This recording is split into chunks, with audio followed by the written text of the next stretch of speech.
നമ്മൾ ദൈവത്തിൻ്റെ വചനം ഗ്രഹിക്കുന്നത് അതിൻ്റെ പൂർണ്ണമായ അതേ അളവിൽ തന്നെ ആയിരിക്കും. കാര്യം ഒത്തിരി കോംപ്രമൈസ് ചെയ്തൊരു കാലഘട്ടമാണിത്. ആ കോംപ്രമൈസ് നമ്മൾ അറിഞ്ഞോ അറിയാതെയോ ഒക്കെ, ഈ കോംപ്രമൈസ് എന്ന് പറയുന്ന ഒറ്റ ദിവസം കൊണ്ട് വരുന്നൊന്നുമല്ല. ഞാൻ പലപ്പോഴും പറയാനുള്ളൊരു കാര്യമുണ്ട്, ഈ നമ്മളൊരു വീടിനൊരു മതിൽ പണിത് കഴിഞ്ഞാൽ ആ മതിലിടിയുന്നത് ഒറ്റ ദിവസം കൊണ്ട് എല്ലാം കൂടെ ഇടിയത്തില്ല. ചിലപ്പോൾ ഒരു കല്ലുകളായി പോകുന്നതായിരിക്കും. ഒരു പതിയാണ്, ഗ്രാജുവലി ഇറ്റ് ഹാപ്പൻസ്. ഇപ്പോൾ നമ്മൾ പിള്ളേർക്ക് BBS നമ്മൾ കൊടുത്തിരിക്കുന്ന ഒരു സബ്ജക്റ്റ് ഉണ്ട്, നിങ്ങൾ ചിലർക്കെങ്കിലും അതറിയാമായിരിക്കും. ഷിപ്പ്‌റെക്റ്റ്.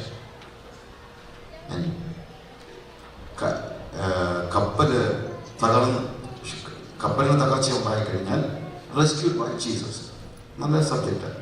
പക്ഷേ ഈ ഷിപ്പ്‌റെക്കിൻ്റെ ഒരു കാര്യം എന്ന് പറയുന്നത്, നോർമൽ വേയിൽ ഷിപ്പ്‌റെക്ക് ഉണ്ടാകുന്നത് എന്തെങ്കിലും എക്സ്പ്ലോഷൻ ഉണ്ടായിട്ടൊന്നുമല്ല. നോർമൽ വേയിൽ കപ്പൽ മുങ്ങുന്നത് ചെറിയൊരു കിഴുത്തിയൊക്കെ ഉണ്ടാകുന്നതാണ്. ഒരു ചെറിയ കിഴുത്തി ഉണ്ടാകുമ്പോഴത്തേക്ക് അതിലൂടെ വെള്ളം ഇങ്ങനെ കയറി അകത്തേക്ക് കയറാനായിട്ട് തുടങ്ങും. അങ്ങനെ വെള്ളം അകത്തേക്ക് കയറുന്നത് നമ്മൾ തന്നെ അറിയാത്ത ഒരു സ്റ്റേറ്റ് ആയിരിക്കും.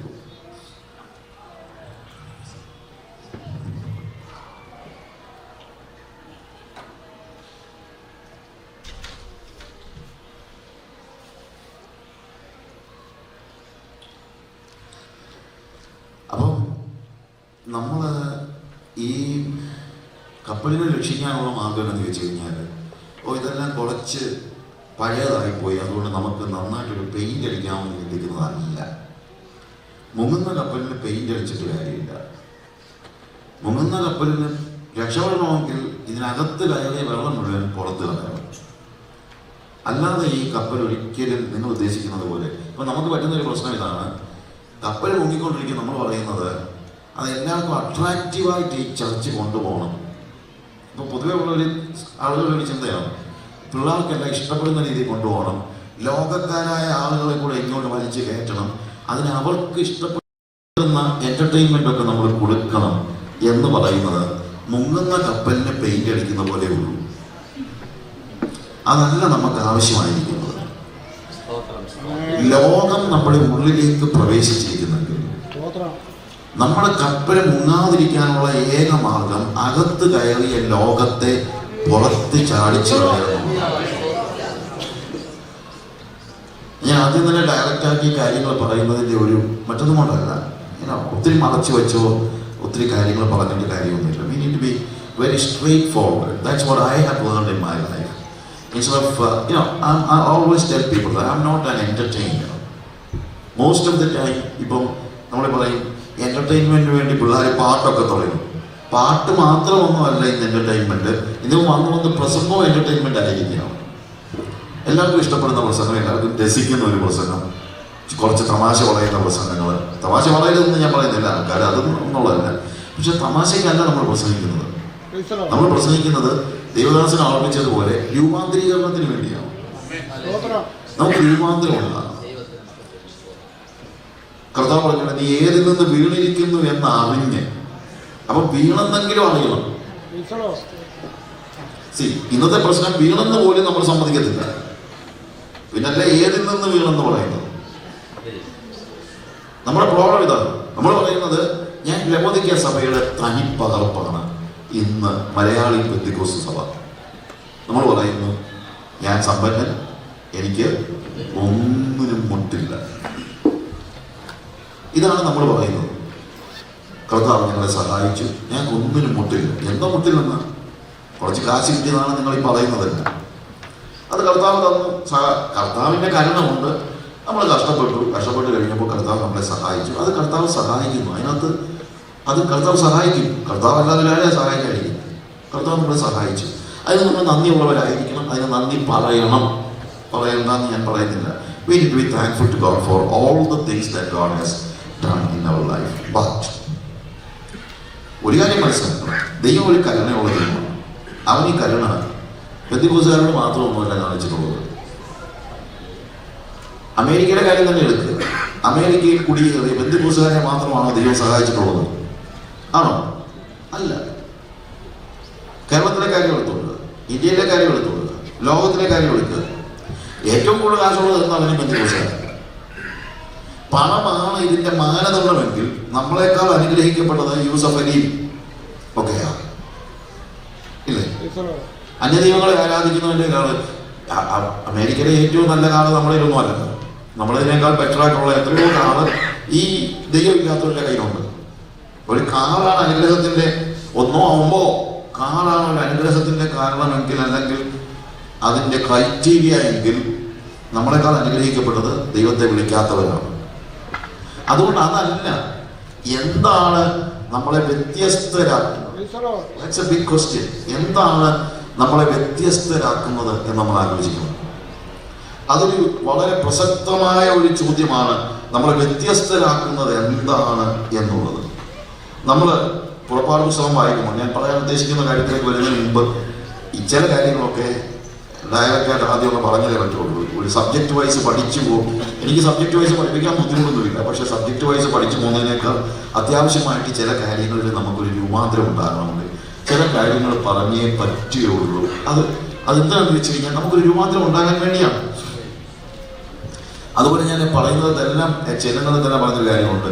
നമുക്കിപ്പോൾ വന്നൊരു ട്രെൻഡുണ്ട്. ഈ യോഗത്തിന്റെ ഒടുവിൽ ഒരു തീരുമാനവും, യോഗത്തിന്റെ ഒടുവിൽ ഒരു അന്യഭാഷയും, പാട്ടിന്റെ ഒടുവിൽ ഒടുക്കം ഒരു എക്സ്റ്റസിയും ഇല്ല. ഇങ്ങനൊന്നും അല്ലായിരുന്നു നമ്മൾ പണ്ട്. ഏറ്റവും ഒടുവിലൊന്നും അല്ല, അതായത് പാട്ടുമൊക്കെ പാടി ഏറ്റവും ഒടുവിൽ എല്ലാവരും ആത്മാവിലാണ്. അങ്ങനൊന്നും അല്ല. നമ്മൾ ആത്മാവിൽ തന്നെ ഇവിടെ ഇരിക്കണം. പിന്നെ പാട്ട് പാടുമ്പോൾ നിങ്ങളൊരു അന്യഭാഷ പറയുന്നതിനകത്ത് കുഴപ്പമൊന്നുമില്ല. പിന്നെ ഏറ്റവും കൂടുതൽ അന്യഭാഷ പറയേണ്ടത് സഭയ്ക്കകത്ത് വന്നല്ല, ഏറ്റവും കൂടുതൽ അന്യഭാഷ പറയേണ്ടത് വീട്ടിലിരിക്കുമ്പോഴാണ്. ഇവിടെ വന്ന് പറഞ്ഞോ കുഴപ്പമൊന്നുമില്ല. പക്ഷെ അതിനേക്കാൾ കൂടുതൽ അന്യഭാഷ പറയേണ്ടത് ഇവിടെ ഇരിക്കുമ്പോഴാണ്. വീട്ടിലിരിക്കുമ്പോഴും ഭക്ഷണം പാകം ചെയ്യുമ്പോഴും കാർ ഓടിക്കുമ്പോഴും ഒക്കെ അന്യഭാഷ പറയണം. ഇവിടെ വന്നും പറഞ്ഞു പറയണ്ടെന്നൊന്നും ഞാൻ പറഞ്ഞില്ല. ഞാൻ എന്തിക്കോസല്ല. പിന്നെ തീരുമാനം എടുക്കുന്നത് എപ്പോഴാന്ന് ചോദിച്ചു കഴിഞ്ഞാൽ മീറ്റിംഗ് എല്ലാം കഴിഞ്ഞ് ഏറ്റവും ഒടുവിൽ ഉപദേശം എന്തെങ്കിലും പറയുമ്പോഴവരെ തീരുമാനം എടുക്കുന്നത്. അപ്പോഴത്തേക്ക് പറഞ്ഞു മുഴുവൻ നമ്മൾ മറന്നു. അതുകൊണ്ട് തീരുമാനം എടുക്കുന്ന എപ്പോഴാന്ന് ചോദിച്ചു കഴിഞ്ഞാൽ എപ്പോ ദൈവാത്മാവ് ഇടപെടുന്നു അപ്പോഴെല്ലാം ഹൃദയത്തിലൊരു തീരുമാനം എടുത്തോണം. അതുകൊണ്ടാണ് ഞാൻ പറഞ്ഞത് നമ്മൾ അതിനുവേണ്ടി നോക്കി നിൽക്കേണ്ട കാര്യമില്ല എന്ന് പറഞ്ഞതാണ്. So whenever God speaks to your heart, when the Spirit leads you, take a decision, surrender your life and speak to God. അത് ആ ഒരു തീരുമാനം അങ്ങനെ കൊണ്ടുപോകാനായിട്ട് അത് നമ്മൾ പ്രാക്ടീസ് ചെയ്യണം. ഇനി വീട്ടിലാണെങ്കിലും വേദോത്സവം വായിക്കുമ്പോൾ പലപ്പോഴും നമ്മളുടെ ഒരു പ്രശ്നം, വേദോത്സവം എല്ലാം വായിച്ചു കഴിഞ്ഞാൽ നമ്മൾ എണീറ്റ് പോലെയാണ്.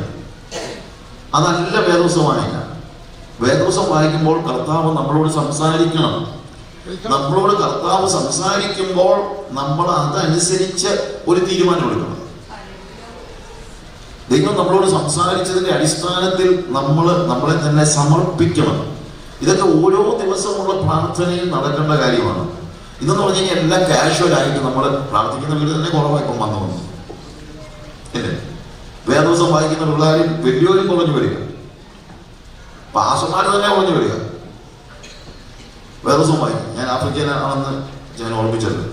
ഈ ആഫ്രിക്കൻ എനിക്ക് ആഫ്രിക്കക്കാരോടുള്ള ഒരു പ്രത്യേകത എന്ന് വെച്ച് കഴിഞ്ഞാൽ അവരൊത്തിരി പാവം ഒക്കെ ചെയ്യുന്നുണ്ട്. നിങ്ങൾ പറയുന്ന പോലെ ഒത്തിരി പ്രശ്നങ്ങളൊക്കെ ഉണ്ട്. പക്ഷെ വേറെ കാര്യമുണ്ട്, അവരിതൊക്കെ ചെയ്യുന്നത് അവർക്ക് അറിവില്ലാത്തതുകൊണ്ടാണ്. അവരുടെ ഇഗ്നറൻസിൽ നിന്നാണ്. നമ്മളൊന്നും ഇഗ്നറൻസ് കൊണ്ടൊന്നുമല്ല, നമ്മൾ അഹങ്കാരം കൊണ്ടാണ് പാവം ചെയ്യുന്നത്. We are rebellious. അവരുടെ ഇഗ്നറൻസ് കൊണ്ടാണ്. അതുകൊണ്ട് ഞാൻ 10 വർഷമായിട്ട് ഞാൻ ഇവിടെ ഉണ്ട്.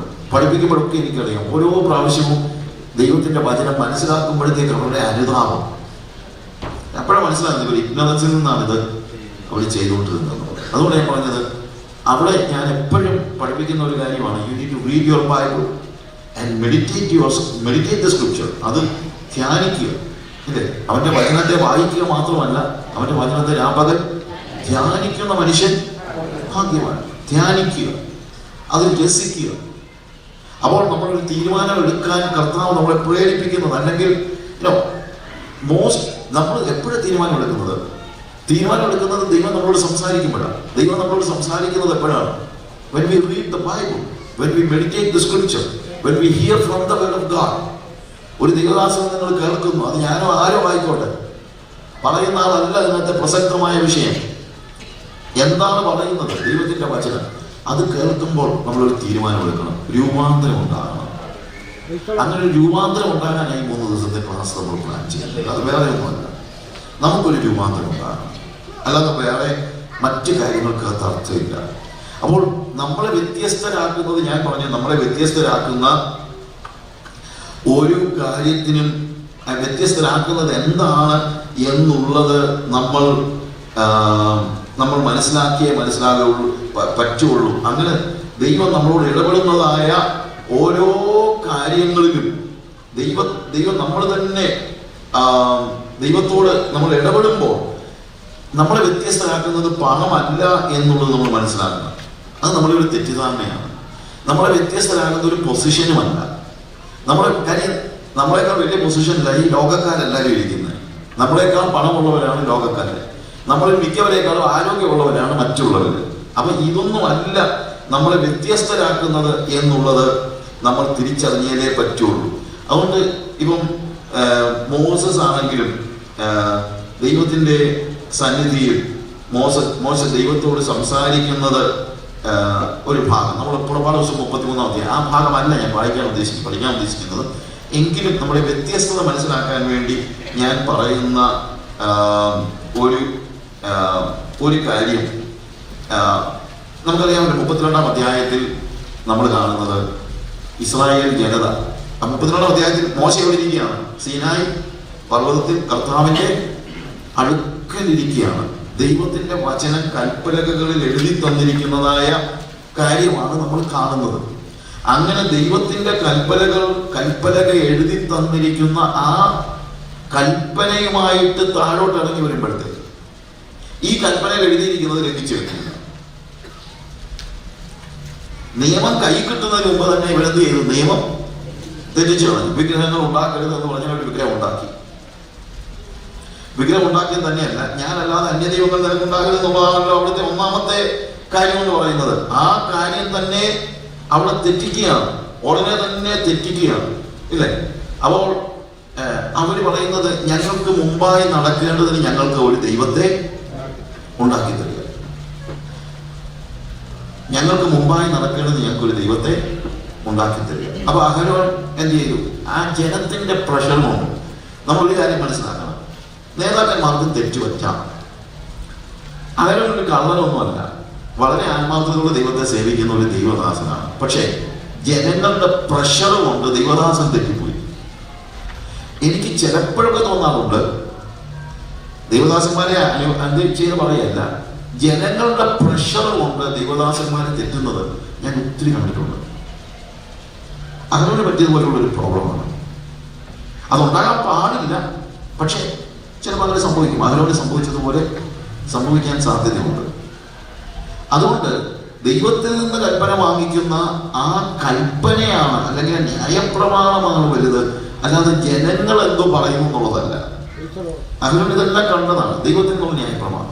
അപ്പൊ ഞാൻ അതൊന്നും അല്ല പറയാൻ ഉദ്ദേശിക്കുന്നത്. ഇതൊരു വേറൊരു മെസ്സേജാണ്. ഇതിനകത്ത് ഒരു കാര്യം മാത്രം ഞാൻ പറയുന്നത്, അവൻ ഒരു കാളക്കുട്ടിയെ വാർത്തുണ്ടാക്കി. ഞാൻ ഈജിപ്തിൽ താമസിച്ചിട്ടുണ്ട്. It was easy for them because കാളക്കുട്ടി എന്ന് പറയുന്നത്, കാളക്കുട്ടി ഈജിപ്തിന്റെ ദൈവമാണ്. അപ്പൊ ഉണ്ടാക്കാൻ എളുപ്പമാണ്. ഇത് ഇവർ ഒത്തിരി കണ്ടിട്ടുണ്ട്. അവർ കണ്ടു പഠിച്ച കാര്യം പെട്ടെന്ന് ഉണ്ടാക്കി എന്നുള്ളതേ ഉള്ളൂ. ഇതുപോലെ തന്നെ നമ്മൾ ദൈവത്തിന്റെ ആ പദ്ധതിയിൽ നിന്ന് ഇച്ചിരി ഒന്ന് മാറിയാൽ ലോകത്തിൽ നമ്മൾ പഠിച്ച പാഠങ്ങൾ പെട്ടെന്ന് കയറി വരും. അതൊരു കോമൺ കാര്യമാണ്. ദൈവം നമ്മളെ സമ്പൂർണ്ണമായി നിയന്ത്രിക്കുന്നില്ലെങ്കിൽ നമ്മൾ ഇന്നലെ വരെ പഠിച്ച കാര്യങ്ങൾ നമ്മൾ നാച്ചുറലായിട്ട് അതിൻ്റെ പുറകെ പോകും. അത് നിങ്ങൾ ഗ്രഹിക്കണം. അതുകൊണ്ട് മോശയോട് കർത്താവ് പറഞ്ഞ്, നോക്ക്, ജനം അവരെ തന്നെ വശമാക്കിയിരിക്കുകയാണ്. മോശ കോപത്തോടുകൂടെ ഇറങ്ങി വന്നു. മോശ പറയുന്ന വലിയ സൗമ്യനൊന്നും അല്ലായിരുന്നു. ഭൂതലത്തിൽ ഏറ്റവും സൗമ്യതയുള്ള ആളാണ് മോശ എന്ന് ദൈവം തന്നെ സാക്ഷ്യം പറഞ്ഞതാണ്. പക്ഷെ ഇതിലുണ്ടോ നമ്മളങ്ങനെ സൗമ്യതയുണ്ടെന്ന് പറയുന്നത്? അവൻ കൽപ്പനകളെ എറിഞ്ഞുളച്ചു, എന്നിട്ട് കാളക്കുട്ടിയെ പൊടിച്ച് പൊടിയാക്കി വെള്ളത്തിൽ കലക്കി കുടിപ്പിച്ചു. എന്തൊരു കാര്യമൊക്കെ ചെയ്യുന്നത്. പക്ഷെ മോശ സൗമ്യനാണെന്ന് പറയാൻ കാര്യം എന്താണ്? മറ്റൊന്നുമല്ല, ദൈവത്തിന്റെ കാര്യം വന്നപ്പോൾ അവൻ ഭയങ്കര വീര്യമുള്ളവനായിരുന്നു. പക്ഷേ അവന്റെ സ്വന്തം കാര്യം, അവനെതിരെ മിറിയാം സംസാരിച്ചു കഴിഞ്ഞപ്പോൾ അവൻ മിണ്ടാതിരുന്നു. ഒരു ദൈവദാസന്റെ പ്രത്യേകത ഇതാണ്. ഒരു ദൈവദാസൻ അവനെ ചീത്ത വിളിക്കാൻ അനങ്ങത്തില്ല. പക്ഷെ ദൈവത്തെ എന്തെങ്കിലും പറഞ്ഞാൽ അവന് കൊള്ളൂ. ഞാൻ പറഞ്ഞ മനസ്സിലാക്കണം. അന്നേരവും അനങ്ങാതിരിക്കുന്നത് നമ്മൾ നേരെ തിരിച്ചാണ്. ദൈവത്തെ എന്തോ പറഞ്ഞാലും കുഴപ്പമില്ല, പക്ഷെ എന്നെ എന്തെങ്കിലും പറഞ്ഞു കഴിഞ്ഞാൽ വഴക്കുണ്ടാക്കും. അതല്ല സൗമ്യത. സൗമ്യത എന്ന് പറയുന്നത് മോശ സൗമ്യനാണ്. പക്ഷെ മോശയെ സംബന്ധിച്ചിടത്തോളം ദൈവത്തിന് യോജിക്കാത്ത ഒരു കാര്യം അവന് സഹിക്കാൻ കഴിയില്ല. അതുകൊണ്ടാണ് പലപ്പോഴും നമ്മൾ ഭയങ്കര ഹാർഷായിട്ടൊക്കെ സംസാരിക്കേണ്ടി വരുന്നത്. ചില സ്ഥലങ്ങളിലൊക്കെ മിണ്ടാതിരിക്കാൻ പറ്റില്ല. കാര്യം ദൈവികതയ്ക്ക് വിരുദ്ധമായിട്ട് ജനങ്ങൾ പോകുമ്പോൾ ആ കാര്യത്തെ കുറിച്ച് സംസാരിക്കാതിരിക്കാൻ പറ്റില്ല. അവർക്ക് 100 കൂട്ടം റീസൺസ് ഉണ്ടായിരിക്കും. എനിക്കറിയില്ല. ഇപ്പൊ ഇവർ പറയും അവിടെ വന്നപ്പോഴത്തേക്ക് ജനം എന്താണ് തിന്നുവാനും കുളിപ്പാനും എഴുന്നേറ്റു, കളിപ്പാൻ തിന്നുവാനും കുളിപ്പാനും ഇരുന്നു, കളിപ്പാൻ എഴുന്നേറ്റു. They started dancing before the calf, the golden calf, and they were singing songs and they were dancing. അപ്പൊ ആളുകൾ വേണമെങ്കിൽ പറയാം that is quite natural. കാര്യം അവന്റെ പ്രൊഫഷനാണ്. ഇപ്പം സിനിമ വിളിക്കുന്നത് അവന്റെ പ്രൊഫഷനാണെന്നാ പറയുന്നത്. അവന്റെ പ്രൊഫഷനാണ്. അപ്പൊ ഇവർക്കും വേണമെങ്കിൽ പറയാമായിരുന്നു എന്താണ് കാളക്കുട്ടി ഉണ്ടാക്കുക എന്ന് പറയുന്നത്. പണ്ടൊക്കെ അവർ കണ്ടുകൊണ്ടിരുന്ന കാര്യങ്ങളല്ലേ. അതിനകത്തുള്ള അവന്റെ വൈദഗ്ധ്യം നോക്ക്, എന്തോരം നല്ല കാളക്കുട്ടിയെ ഉണ്ടാക്കിയത്. അവന്റെ ടാലൻസ് പ്രകാശിപ്പിക്കാൻ കിട്ടിയ ഒരു അവസരമല്ലേ. ഈ പെൺപിള്ളേരെല്ലാം ഡാൻസ് ചെയ്യുന്നത് ടാലന്റ് പ്രകാശിപ്പിക്കുകയല്ല ഈ കാളക്കുട്ടിയുടെ മുമ്പിൽ. I'm not joking. ഇതൊക്കെ ഇന്ന് അങ്ങനെയാ പറയുന്നത്. ടാലന്റ് പ്രകാശിപ്പിക്കുകയാണ്. കഴിവുകൾ, ദൈവം കൊടുത്ത കഴിവുകൾ പ്രകാശിപ്പിക്കുകയാണ്. സിനിമ വിളിക്കാനുള്ള കഴിവ്, ഡാൻസ് ചെയ്യാനുള്ള കഴിവ്, പാട്ട് പാടാനുള്ള കഴിവ്, അത് അമ്പലത്തിൽ പോയി പാടിയാലും ദൈവം കൊടുത്ത കഴിവ് പ്രകാശിപ്പിക്കുകയാണ്. അതവന്റെ പ്രൊഫഷനാണ്. ഇതൊക്കെ അഹരോൻ സമ്മതിക്കും, മോശ സമ്മതിക്കത്തില്ല. ഞാൻ പറഞ്ഞത് മനസ്സിലാക്കണം. അഹരോൻ ഇതൊന്നും വിഷയമല്ല, പക്ഷെ മോശയ്ക്ക് അത് പറ്റില്ല. അപ്പൊ ദൈവസഭയിൽ അഹരോനും കാണും, മോശം കാണും. ഇതിനെ പ്രോത്സാഹിപ്പിക്കുന്നവരും കാണും. ഇതൊരു പ്രൊഫഷനാണെന്ന് പറഞ്ഞ് ഇതിനെ പ്രോത്സാഹിപ്പിക്കുന്നവരും കാണും. പിന്നെന്തും കാണും. അതിനെതിരെ ശക്തമായിട്ട് സംസാരിക്കുന്ന മോശം കാണും. ഹല്ലേലൂയ. അതുകൊണ്ട് ഈ സമൂഹം നശിച്ചു പോകുമ്പോൾ മോശ ദൈവത്തിന്റെ സന്നിധിയിൽ എന്ന് വെച്ചുകൊണ്ട് ഒരു കാര്യം മനസ്സിലാക്കണം. അത് കഴിഞ്ഞപ്പോഴത്തേക്ക് നിങ്ങൾ ചിന്തിക്കണം, ഈ മോശ ദേഷ്യപ്പെട്ട് ചെയ്തു എന്ന് ഒരു പക്ഷെ ചിന്തിച്ചേക്കാം. പക്ഷെ മോശ അത് ദേഷ്യപ്പെട്ടല്ല, സങ്കടപ്പെട്ടാ ചെയ്യുന്നത്, ഹൃദയം തകർന്നാ ചെയ്യുന്നത്. അതുകൊണ്ടാണ് 32-ാം അധ്യായത്തിൽ ഇത് ഈ വലിയ കോലാഹലമെല്ലാം കഴിഞ്ഞിട്ട് മോശ വന്ന് കൽപ്പലയൊക്കെ ഇടിച്ച് കളഞ്ഞിട്ട് യഹോവയുടെ പക്ഷത്തോട് മുന്നോട്ട് പോയിട്ടെന്ന് പറഞ്ഞ് വാളെടുത്ത് വെട്ടി ഇതെല്ലാ കാര്യങ്ങളും ചെയ്തു. പക്ഷെ 33-ാം അധ്യായത്തിൽ നിന്ന് കാണുന്നതെന്നറിയാമോ? ഇതേ മോശ ദൈവത്തിന്റെ സന്നിധിയിൽ ചെന്ന് വീഴുകയാണ്. കർത്താവിന്റെ സന്നിധിയിൽ ചെന്നിട്ട് ഈ ജനത്തിന് വേണ്ടി ഇടിവിൽ നിൽക്കുകയാണ്. ഈ ജനങ്ങളെ വഴിതിരിച്ച അഹരോന് വേണ്ടി പോലും അവൻ മധ്യസ്ഥത കാണിച്ചെന്നാ മോശ പറയുന്നത്. കാര്യം മോശ അഹരോനെയും സ്നേഹിച്ചു, ഈ ജനങ്ങളെ സ്നേഹിച്ചു. അവർ തെറ്റിപ്പോയപ്പോഴും സ്നേഹിച്ചു. അല്ലാതെ തെറ്റിപ്പോയപ്പോഴത്തേക്ക് അവിടെ വിരോധം ഉണ്ടാവുകയല്ല, സ്നേഹിച്ചു. പക്ഷെ സ്നേഹിച്ചു എന്ന് പറഞ്ഞു കഴിഞ്ഞ് തെറ്റിന് കൂട്ടു നിൽക്കുകയല്ല. സ്നേഹിച്ചാൽ തെറ്റിന് കൂട്ടു നിൽക്കാൻ പറ്റില്ല. അതിനുശേഷം കർത്താവ് മോശയോട് സംസാരിക്കുന്ന ഒരു ഭാഗം മോശയോട് കൽപ്പിച്ചെന്നാൽ, നീയും മിസ്രയീം ദേശത്ത് നിന്ന് നീ കൊണ്ടുവന്ന ജനവും ഇവിടെ നിന്ന് പുറപ്പെട്ട് നിന്റെ സന്തതിക്ക് കൊടുക്കുമെന്ന് ഞാൻ അബ്രഹാമിനോടും ഇസ്ഹാക്കിനോടും യാക്കോബിനോടും സത്യം ചെയ്ത ദേശത്തേക്ക്, പാലും തേനും ഒഴുകുന്ന ദേശത്തേക്ക് തന്നെ പോകുകയും ഞാനൊരു ദൂതനെ നിനക്ക് മുമ്പായി അയക്കും. കനാന്യർ, അമോര്യർ, ഹിത്യർ, പെരിസ്യർ, ഹിവ്യർ, യെബൂസ്യർ എന്നിവരെ ഞാൻ ഓടിച്ചു കളയും. വഴിയിൽ വെച്ച് ഞാൻ നിന്നെ നശിപ്പിക്കാതിരിക്കേണ്ടതിന് ഞാൻ നിന്റെ നടുവിൽ നടക്കുകയില്ല. നീ ദുശാഠ്യമുള്ള ജനം ആകുന്നു. മോശയോട് കർത്താവ് പറയുന്നത് എന്നറിയാമോ? മോശയോട് കൽപ്പിച്ചത്, നീയും മിസ്രയീം ദേശത്ത് നിന്ന് നീ കൊണ്ടുവന്ന ജനവും ഇവിടെ നിന്ന് പുറപ്പെട്ട് നിന്റെ സന്തതിക്ക് കൊടുക്കുമെന്ന് ഞാൻ അബ്രഹാമിനോടും ഇസ്ഹാക്കിനോടും യാക്കോബിനോടും സത്യം ചെയ്ത ദേശത്തേക്ക്.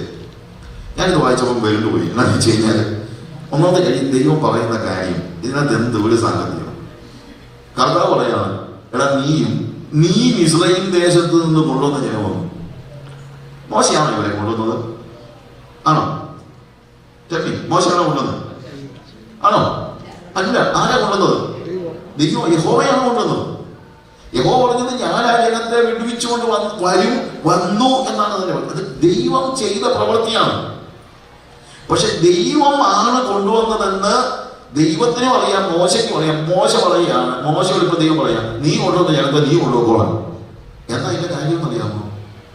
ജനങ്ങൾ പറഞ്ഞു, ഞങ്ങളെ ഇസ്രായേൽ ദേശത്ത് നിന്ന് കൊണ്ടുവന്ന ഈ പുരുഷനായ മോശയ്ക്ക് എന്ത് സംഭവിച്ചു എന്ന് ഞങ്ങള് അറിയുന്നില്ല. എന്നറിയാമോ? ഇത്രയും ചെങ്കടലിൽ വിഭാഗിച്ച് മരുഭൂമിയിലൂടെ മന്നായി കൊടുത്തെല്ലാം കൊണ്ടുവന്ന ഈ ജനത്തിന് ഇന്ന് വരെ മനസ്സിലായിട്ടില്ല ഇവരെ കൊണ്ടുവന്നത് യഹോവയാണെന്ന്. അവരെ ചിന്തിച്ചിരിക്കുന്നത് ഈ മോശയാണ്. അപ്പൊ ദൈവ കർത്താവ്, ഞാൻ ബേസിക്കലി ഇതിന്റെ ടോൺ അനുസരിച്ച് വായിക്കാൻ പരിശ്രമിക്കാറുണ്ട്. കർത്താവ് പറഞ്ഞു, എടാ ഇതുവരെ അവർക്ക് മനസ്സിലായില്ല ഞാനാ കൊണ്ടുവന്നത്. അവർ പറയുന്നത് നീയാ കൊണ്ടുവന്നത്. എന്നാ നീ കൊള്ളും, നീയും ഇസ്രായേൽ ദേശത്ത് നിന്ന് നീ കൊണ്ടുവന്നു. അവർ പറയുന്നത് നീയാണെന്ന്, എന്നാ നീ കൊള്ളും. പിന്നെ അവര് തെറ്റിപ്പോയി, എന്നെ അവർക്ക് വേണ്ട, അവർ വേറെ ദൈവത്തെ നോക്കി, അവർ ദുശാഠ്യമുള്ള ജനമൊക്കെയാണ് അവര് എന്ന് പറഞ്ഞത് കൊണ്ട് അവർക്ക് കൊടുക്കാൻ ഞാൻ പ്ലാൻ ചെയ്ത കാര്യങ്ങളൊന്നും കൊടുക്കാതിരിക്കുന്നില്ല. കാര്യം അവരുടെ പിതാക്കന്മാരായ അബ്രഹാമിനോട് ഇസ്ഹാക്കിനോട് യാക്കോബിനോട് ഞാൻ പറഞ്ഞിട്ടുണ്ട് ഈ കനാൻ ദേശം അവർക്ക് കൊടുക്കാമെന്ന്. അതുകൊണ്ട് ഇനിയിപ്പം ഞാനായിട്ട് അത് കൊടുക്കാതിരിക്കുന്നൊന്നുമില്ല.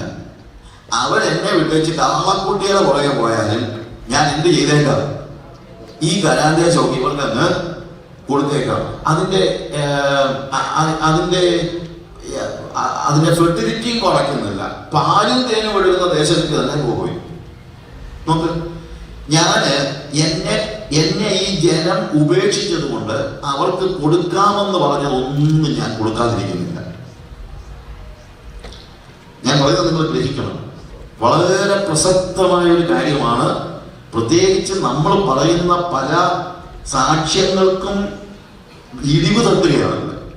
കർത്താവ് പറഞ്ഞു, അവൻ കാളക്കുട്ടിയെ ആരാധിച്ചാലും അവന്റെ വല്യപ്പന്മാരോട് ഞാൻ പറഞ്ഞു ഇത് കൊടുക്കാമെന്ന്, അതുകൊണ്ട് ഞാനിത് അവർക്ക് കൊടുക്കും.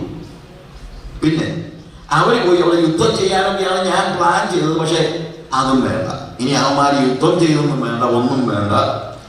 ഞാനൊരു ദൂതനെ നിനക്ക് മുമ്പായി അയക്കും. കനാന്യർ, അമോര്യർ, ഹിത്യർ, പെരിസിയർ, ഹിവ്യർ, യെബൂസിയർ എന്നിവരെ അവൻ ഓടിച്ചു വന്നു. അതായത് നേരെ ചെന്ന് നീ ഇതെല്ലാം എടുത്തോ, നീ അധ്വാനിക്ക പോലും വേണ്ട, നിനക്ക് നേരെ ഇത് തന്നേക്കാം. ഏത്? പാലും തേനും ഒഴുകുന്ന കനാൻ ദേശം ഞാൻ നിനക്ക് തന്നേക്കാം. നീ കാളക്കുട്ടിയെ ആരാധിച്ചാലും ഞാൻ നിനക്ക് ഇത് തന്നേക്കാം. ഞാൻ ഓടിച്ചു കളയും. പിന്നെ ഒറ്റ കാര്യമേ ഉള്ളൂ, ഞാൻ ഇവരുടെ കൂടെ നടക്കത്തില്ല. അത് മറ്റൊന്നും കൊണ്ടല്ല, എനിക്ക് മടുത്തു. വഴിയിൽ വെച്ച് ഞാൻ നിന്നെ നശിപ്പിക്കാതിരിക്കേണ്ടതിന് ഞാൻ നിന്റെ നടുവിൽ നടക്കുകയില്ല. നീ ദുശാഠ്യമുള്ള ജനമാകുന്നുണ്ട്. ഞാൻ നടക്കത്തില്ലെന്നുള്ളതേ ഉള്ളൂ. ഞാൻ ദൂതനെ അയച്ചേക്കാം.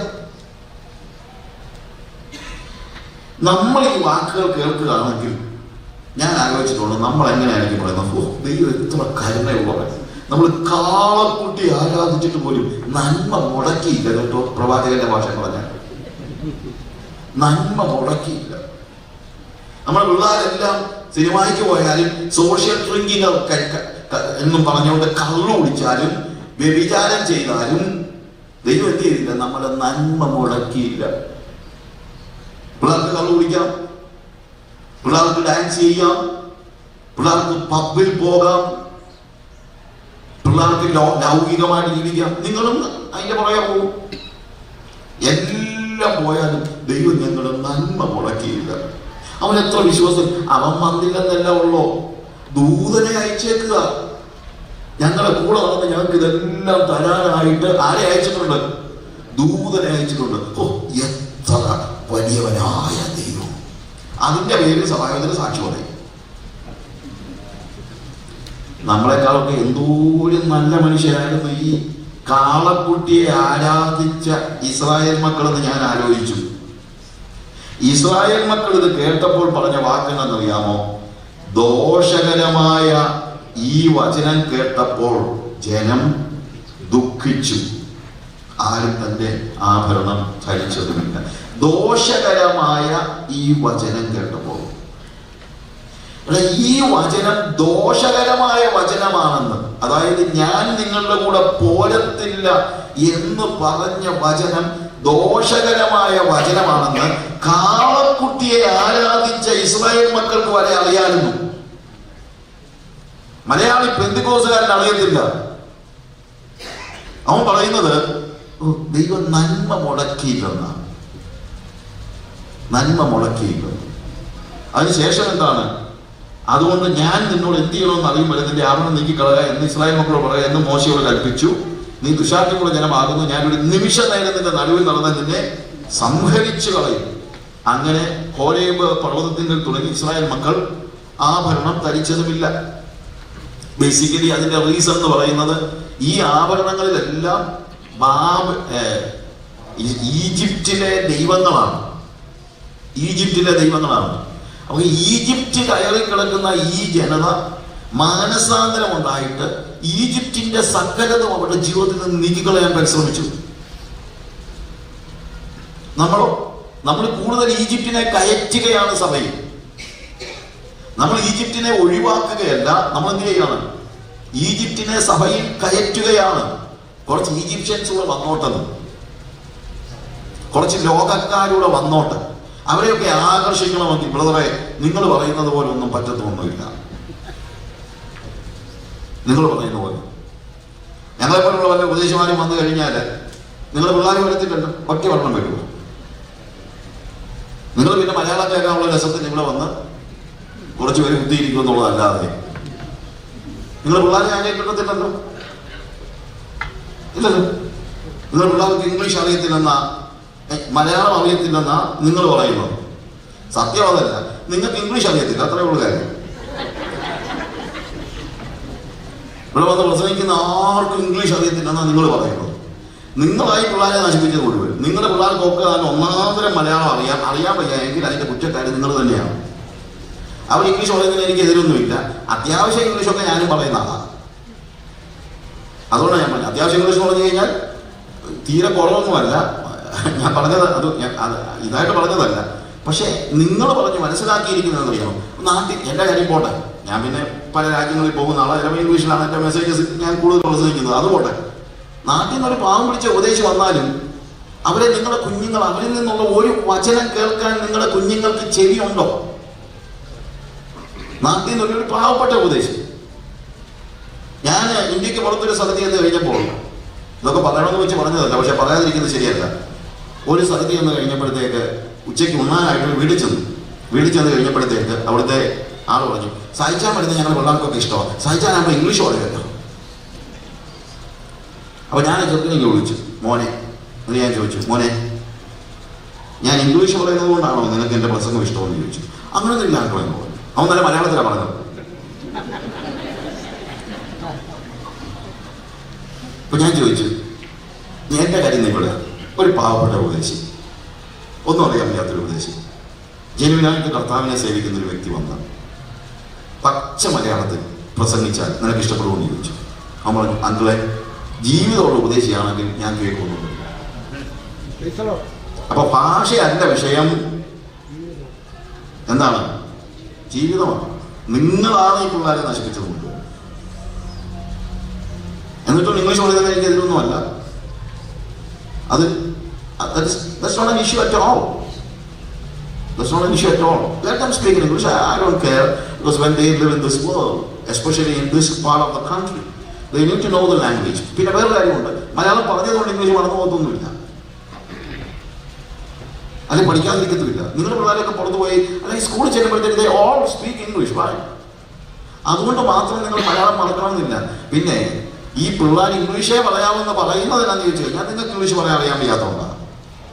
എനിക്കോ പറയാൻ പറ്റിയില്ല, എന്നാൽ പിന്നെ എൻ്റെ പിള്ളേരെങ്കിലും പറയട്ടെ. നമ്മുടെ നഷ്ട സ്വപ്നങ്ങൾ ഈ പിള്ളേരുടെ മേൽ അടിച്ചേൽപ്പിക്കാനാണ് നോക്കുന്നത്. ചിലപ്പോൾ ഞാൻ പറയാറുണ്ട്, ചില ആളുകൾ പറയുന്നത് എനിക്ക് IIT പഠിക്കണമെന്ന് ആഗ്രഹം ഉണ്ടായിരുന്നു നാട്ടിൽ പഠിച്ചപ്പോഴേ, പക്ഷെ ITIK പഠിക്കാൻ പറ്റുള്ളൂ, എന്നാൽ പിന്നെ എൻ്റെ മോനെ MIT തന്നെ വിട്ടിട്ടേ പോകുന്നത്. അതായത് നിങ്ങൾക്ക് കഴിയാഞ്ഞതൊക്കെ ഈ പിള്ളേരുടെ മേൽ അടിച്ചേൽപ്പിക്കാനാണ് നിങ്ങൾ നോക്കുന്നത്. അവൻ എവിടെയെങ്കിലും പഠിച്ചോട്ടെ, അവൻ പഠിക്കുന്നതിനെ കുറ്റമൊന്നും തന്നെ ഞാൻ പറഞ്ഞത്. അതല്ല ഇതിനകത്തെ കാര്യം എന്ന് പറയുന്നത്. യഥാർത്ഥ ആത്മീയത നമ്മുടെ കുഞ്ഞുങ്ങൾക്ക് നമ്മൾ പറഞ്ഞു കൊടുക്കണം. അതിന് ലാംഗ്വേജ് ഒരു ബാരിയർ ആകരുത്. അത് നിങ്ങൾ മനസ്സിലാക്കണം. ഇനി ഏതെങ്കിലും കാരണവശാൽ അല്ലെങ്കിൽ ഇംഗ്ലീഷ് പറയുന്ന ഭാഷമാർ വന്നാലും എത്ര പേരുണ്ട് ട്രൂ സ്പിരിച്വാലിറ്റി നിങ്ങളുടെ കുഞ്ഞുങ്ങൾക്ക് പറഞ്ഞു കൊടുക്കാൻ നിങ്ങളുടെ ക്യാമ്പുകളിൽ വിളിക്കുന്നവര്, യഥാർത്ഥ ആത്മീയതയ്ക്ക് വേണ്ടി നിൽക്കുന്ന ഇംഗ്ലീഷുകാരെ നിങ്ങൾ വിളിക്കുക. അതെങ്കിലും ചെയ്യുക. നിങ്ങൾ പിള്ളേർക്ക് മലയാളം അറിയത്തില്ല എന്ന് പറഞ്ഞു കഴിഞ്ഞാൽ എത്രയോ നല്ല പ്രീച്ചേഴ്സ് ട്രൂ സ്പിരിച്വാലിറ്റി പ്രസംഗിക്കുന്ന ആൾക്കാരുണ്ട്. അവരും വരുന്നില്ലല്ലോ. കുറച്ച് ചാടാനും പറയാനും എല്ലാം ഈ ആൾക്കാർ വരുന്നുള്ളൂ. ഇതൊക്കെ പറയാനാണ് ഇയാൾ വന്നതെന്ന് ചിലപ്പോൾ ചോദിച്ചത്. ഇതൊക്കെ പറയാനാണ് വന്നത്, വേറെ ആരാ വന്ന് പറയുന്നത്? അവിടെ തൊട്ട് തുടങ്ങിയതേ പറ്റുള്ളൂ. നിങ്ങളോടല്ല പിന്നെ ആണല്ലോ. പിള്ളേരില്ലാത്തതുകൊണ്ട് ഞാൻ പറയുന്നത്. പിള്ളേരുണ്ടെങ്കിൽ പിള്ളേരോട് ഞാൻ വളരെ സോഫ്റ്റ് ആണ്. പിള്ളേരോട് ചോദിച്ചാൽ അറിയാം, ഞാൻ വളരെ സോഫ്റ്റാണ്. കാര്യം എനിക്ക് അവരോട് ഭയങ്കര കമ്പാഷൻ ഉണ്ട്. ആ കുഞ്ഞുങ്ങളോടൊന്നും എനിക്ക് ഭയങ്കര സ്നേഹമുണ്ട്. എനിക്ക് ഇവരോട് കുഞ്ഞുങ്ങളോട് ഒരു വിരോധവും ഇല്ല. കുഞ്ഞുങ്ങളോടല്ല എനിക്കുള്ള സങ്കടം, നിങ്ങളോടാണ്. പ്രയാസം നിങ്ങളോടാണ്, കുഞ്ഞുങ്ങളോടല്ല. അവർ നല്ല പിള്ളേരാണ്, വളരെ നല്ല പിള്ളേരാണ്. കമ്പാരിറ്റീവ്ലി നമ്മൾ അവരെ നശിപ്പിക്കാതിരുന്നാൽ മതി. അപ്പൊ ഞാൻ പറഞ്ഞതെന്ന് ചോദിച്ചു കഴിഞ്ഞാൽ, ഇവിടെ മോശ സമാഗമന കൂടാരം എടുത്ത് പാളയത്തിന് പുറത്തടിച്ചു, പാളയത്തിൽ നിന്ന് ദൂരത്തടിച്ചു, അതിന് സമാഗമന കൂടാരം എന്ന് പേരിട്ടു. യഹോവയെ അന്വേഷിക്കുന്നവരെല്ലാം പുറപ്പെട്ട് പാളയത്തിന് പുറത്തുള്ള സമാഗമന കൂടാരത്തിലേക്ക് വരും. It is a tent of meeting. Tent of meeting. What does it mean? മലയാളത്തിൽ നല്ലൊരു വാക്കാണ് സമാഗമന കൂടാരം. എന്താണ് അതിന്റെ അർത്ഥം? സമമായി ആഗമിച്ചെത്തുന്ന സ്ഥലം എന്നാണ്. Tent of meeting. You know what is happening? When somebody seeks God, ഒരുത്തൻ യഹോവയെ അന്വേഷിക്കുമ്പോൾ he starts from his tent inside the camp. പാളയത്തിനകത്തുള്ള അവന്റെ കൂടാരത്തിൽ നിന്ന്. ഈ ടെന്റ് ഓഫ് മീറ്റിംഗ് എവിടെ അടിച്ചിരിക്കുന്നത്? It is far from the camp. പാളയത്തിന് പുറത്ത്, പാളയത്തിൽ നിന്ന് ദൂരെ തളിച്ചു. You know why? പാളയത്തിന് അശുദ്ധിയാണ്. അവരോട് ദൈവം ഇങ്ങോട്ട് ഇറങ്ങി വരികയല്ല. അതുകൊണ്ട് അവൻ പറയുകയാണ്, ഇല്ല കർത്താവേ, I want to meet you, I want to see you, I want to talk to you. അതിന് ഞാൻ ഇറങ്ങി വരാം. ഞാൻ ഇവരിൽ നിന്ന് വേർപെട്ടിരിക്കാം. സെപ്പറേഷന്റെ ഉപദേശം, പെന്തിക്കോസ്റ്റിന്റെ ഏറ്റവും പ്രധാനപ്പെട്ട ഉപദേശം വേർപാടിന്റെ ഉപദേശം. അവൻ പറയാണ്, ഈ പാളയത്തിലെ അശുദ്ധിയിൽ നിന്നുകൊണ്ട് നിന്നെ ഇവിടേക്ക് കൊണ്ടുവരാനായിട്ടല്ല ഞാൻ പരിശ്രമിക്കുന്നത്, ഞാൻ വരാം. അവൻ അവിടുന്ന് ഇറങ്ങുമ്പോൾ ദൈവം അവന്റെ കൂടാരത്തിൽ നിന്ന് ഇറങ്ങും. ഇവർ രണ്ടുപേരും കൂടെ സമമായി ആഗമിച്ചെത്തുന്ന സ്ഥലമാണ് ടെന്റ് ഓഫ് മീറ്റിംഗ്, സമാഗമന കൂടാരം. യഹോവയെ അന്വേഷിക്കുന്നവനൊക്കെയും പുറപ്പെട്ട് പാളയത്തിന് പുറത്തുള്ള സമാഗമന കൂടാരത്തിലേക്ക് ചെന്നു. മോശ എഴുന്നേറ്റ് മോശ കൂടാരത്തിലേക്ക് പോകുമ്പോൾ ജനമൊക്കെ, നമുക്ക് ഞാൻ സമയക്കുറവുകൊണ്ട് ഞാൻ അതിലേക്ക് വായിക്കുന്നില്ല. അവിടെ 11-ാം വാക്യത്തിൽ ഒരുത്തൻ തന്റെ സ്നേഹിതനോട് സംസാരിക്കുന്നത് പോലെ യഹോവ മോശയോട് അഭിമുഖമായി സംസാരിച്ചു. പിന്നെ അവൻ പാളയത്തിലേക്ക് മടങ്ങി വന്നു. പിന്നെ കർത്താവ് അവനോട് സംസാരിക്കുമ്പോഴത്തേക്ക് 12-ാമത്തെ വാക്യത്തിൽ മോശ യഹോവയോട് പറഞ്ഞതെന്നാൽ, നീ ഈ ജനത്തെ കൂട്ടിക്കൊണ്ടു പോക എന്ന് നീ എന്നോട് കൽപ്പിച്ചുവല്ലോ, എങ്കിലും ആരെ എന്നോട് കൂടെ അയക്കുമെന്ന് അറിയിച്ചു തന്നില്ല. എന്നാൽ ഞാൻ നിന്നെ അടുത്തറിഞ്ഞിരിക്കുന്നു, എനിക്ക് നിന്നോട് കൃപ തോന്നിയിരിക്കുന്നു എന്ന് നീ അരുളി ചെയ്തിട്ടുണ്ടല്ലോ. ആകയാൽ എന്നോട് കൃപയുണ്ടെങ്കിൽ നിന്റെ വഴി എന്നെ അറിയിക്കണമേ. നിനക്ക് എന്നോട് കൃപയുണ്ടാകുവാൻ തക്കവണ്ണം ഞാൻ നിന്നെ അറിയുമാറാകട്ടെ. ഈ ജാതി നിന്റെ ജനമെന്ന് ഓർക്കണമേ. ഇതെല്ലാം ഒത്തിരി പറയാനുള്ള കാര്യങ്ങളാണ്. അതിനവൻ എൻ്റെ സാന്നിധ്യം നിന്നോടുകൂടെ പോരും എന്ന് പറഞ്ഞു. നേരത്തെ പറഞ്ഞു ഞാൻ നിന്റെ കൂടെ വരത്തില്ല. പക്ഷേ മോശയുടെ കരച്ചിലിന് മുമ്പിൽ, മോശയുടെ കണ്ണീരിന് മുമ്പിൽ കർത്താവ് പറയാണ്, yes, my presence will go with you. എൻ്റെ സാന്നിധ്യം നിന്നോട് കൂടെ പോരും. മോശ എന്താ പറയുന്നത്? തിരുസാന്നിധ്യം എന്നോട് കൂടെ പോരുന്നില്ലെങ്കിൽ ഞങ്ങളെ ഇവിടെ നിന്ന് പുറപ്പെടുവിക്കരുത്. ദൂതൻ പോലെ ഞങ്ങൾക്ക്, സമൃദ്ധി പോലെ ഞങ്ങൾക്ക്, പാലും തേനും ഒഴുകുന്ന ദേശമല്ല ഞങ്ങൾക്ക് ആവശ്യം. നീ ഞങ്ങളുടെ പോരുന്നില്ലെങ്കിൽ ഞങ്ങൾ ഈ മരുഭൂമിയിൽ കഴിഞ്ഞോളാം. ഞങ്ങൾക്ക് മുന്നോട്ട് ഒരു ചുവട് വെക്കണമെങ്കിൽ ഞങ്ങൾക്ക് നിന്റെ സാന്നിധ്യം വേണം. നിന്റെ സാന്നിധ്യം, വേറെ ഒന്നുമില്ല. അതാണ് ദൈവം നമ്മളിൽ നിന്ന് പ്രതീക്ഷിക്കുന്നതായ കാര്യം. എന്നിട്ട് അവൻ പറയുന്ന വാക്ക് 14-ാമത്തെ വാക്യത്തിൽ, എന്നോടും നിന്റെ ജനത്തോടും കൃപയുണ്ടെന്നുള്ളത് ഏതിനാലറിയാം? നീ ഞങ്ങളോട് കൂടെ പോരുന്നതിനാലല്ലയോ. നോക്ക്, എന്താണ് ദൈവകൃപയുടെ തെളിവ്? ദൈവകൃപയുടെ തെളിവ് എന്ന് പറയുന്നത് ദൈവത്തിന്റെ സാന്നിധ്യമാണ്. ദൈവ സാന്നിധ്യം അനുഭവിക്കുന്നില്ലെങ്കിൽ ദൈവകൃപ ഇല്ല. ദൈവകൃപ എന്ന് പറയുന്നത് ദൈവത്തിന്റെ സാന്നിധ്യമാണ്. ഇന്ന് രാത്രി ഞാൻ പറഞ്ഞല്ലോ, തീരുമാനമെടുക്കാൻ അവസാനം വരെയൊന്നും നോക്കി നിൽക്കണ്ട. നമുക്ക് പറയാൻ കഴിയുമോ, കർത്താവേ എനിക്ക് വേണ്ടതാണ്. എനിക്ക് കനാനോ പാലത്തേനും ഒഴുകുന്ന ദേശമോ സമ്പത്തോ സമൃദ്ധിയോ ഒന്നുമല്ല. എനിക്ക് വേണ്ടത് ദൈവത്തിന്റെ സാന്നിധ്യമാണ്. അത് പറയാൻ നിങ്ങൾ മനസ്സ് കാണിക്കുന്നില്ലെങ്കിൽ അടുത്ത 2 ദിവസം കൂടെ മെനക്കെട്ടിക്കൊണ്ട് വരണ്ട. എന്റെ മീറ്റിങ്ങിൽ ആൾ കുറവാണെന്നൊന്നും ചിന്തിച്ച് പേടിയുള്ള ആളൊന്നുമല്ല ഞാൻ. അത് നിങ്ങൾ മനസ്സിലാക്കണം. എനിക്ക് 5000 പേരോട് പ്രസംഗിക്കാൻ അറിയാം, 2 പേരോട് പ്രസംഗിക്കാൻ അറിയാം, ഒരാളോട് സംസാരിക്കാനും അറിയാം. യേശു കർത്താവ് ഇങ്ങനെയൊക്കെയാണ്. 5000 പുരുഷന്മാരെ അല്ലെങ്കിൽ ഒരു ദിവസം സംസാരിച്ചിട്ട് പിറ്റേ ദിവസം ഗദരദേശത്തിലെ ഒരു ആളെ തിരക്കി പോയ കർത്താവ്. എന്റെ കർത്താവ് അങ്ങനത്തെ കർത്താവാണ്. ശമരിയ പട്ടണത്തിലൂടെ പോകുന്നത് ഒരു സ്ത്രീയെ നോക്കിയാണ്. അതുകൊണ്ട് ആൾക്കൂട്ടമൊന്നും എനിക്ക് വിഷയമല്ല. പക്ഷേ നിങ്ങൾ ദൈവത്തിന്റെ സാന്നിധ്യത്തിലേക്ക് വരുമ്പോൾ ഓരോ നിമിഷങ്ങളിലും ആ ദൈവ സാന്നിധ്യത്തിന്റെ നിറവ് നിങ്ങൾ അനുഭവിക്കണം.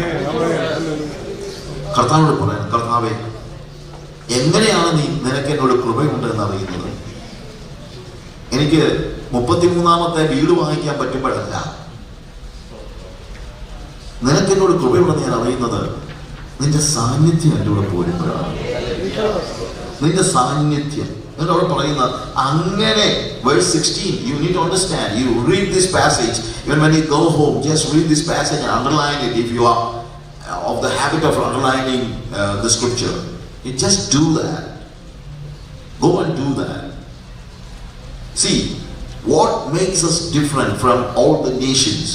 It's clearly said, അങ്ങനെ ഞാനും നിന്റെ ജനവും ഭൂതലത്തിലുള്ള സകല ജാതികളിലും വെച്ച് വിശേഷതയുള്ളവരായിരിക്കും എന്ന് പറഞ്ഞു. എങ്ങനെയാണ് നമ്മൾ വ്യത്യസ്തരാകുന്നത്? നമ്മൾ വ്യത്യസ്തരാകുന്നത് നമ്മുടെ ധനസമൃദ്ധി കൊണ്ടല്ല. നമ്മൾ വ്യത്യസ്തരാകുന്നത് നമ്മളുടെ കെട്ടിടങ്ങൾ കൊണ്ടല്ല. നമ്മൾ വ്യത്യസ്തരാകുന്നത് ഈവൻ നമ്മുടെ ചർച്ച് ബിൽഡിംഗ് കൊണ്ടല്ല. ചർച്ച് ബിൽഡിംഗ് വേണം, നമുക്ക് വേണമെന്ന് ഞാൻ പറയുന്നില്ല. പക്ഷേ ചർച്ച് ബിൽഡിംഗ് കൊണ്ടല്ല നമ്മൾ വ്യത്യസ്തരാകുന്നത്. നമ്മൾ വ്യത്യസ്തരാകുന്നത് ദൈവത്തിന്റെ സാന്നിധ്യം കൊണ്ടാണ്. ആ ദൈവ സാന്നിധ്യം നമ്മൾ അനുഭവിക്കണം, നമ്മുടെ സഭയിൽ അനുഭവിക്കണം. We need to experience that the presence of God inside the church.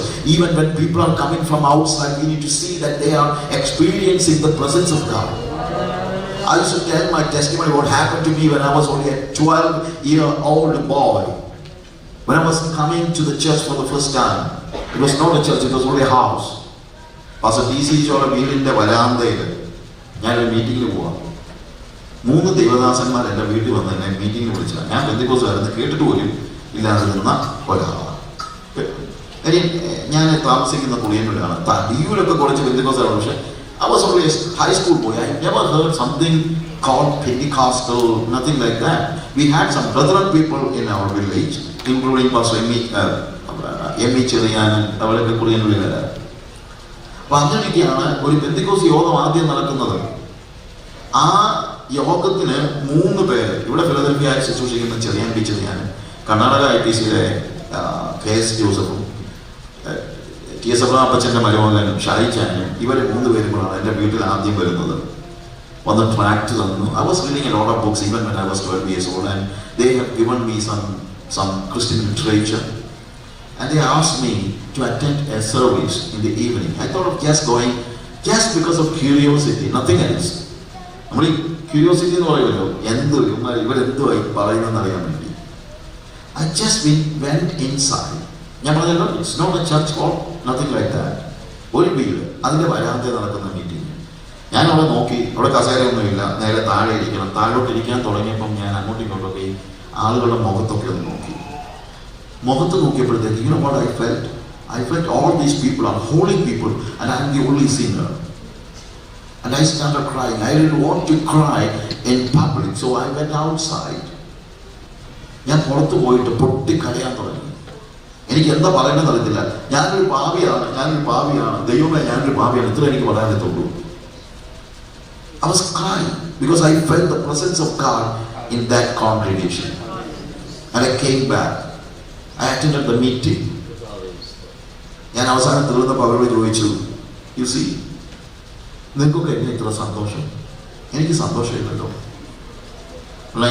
ഇവരെന്നോട് പറഞ്ഞു, മോനെ ഞങ്ങൾ വീട്ടിൽ വന്നപ്പം you reading a lot of books, do you read Bible?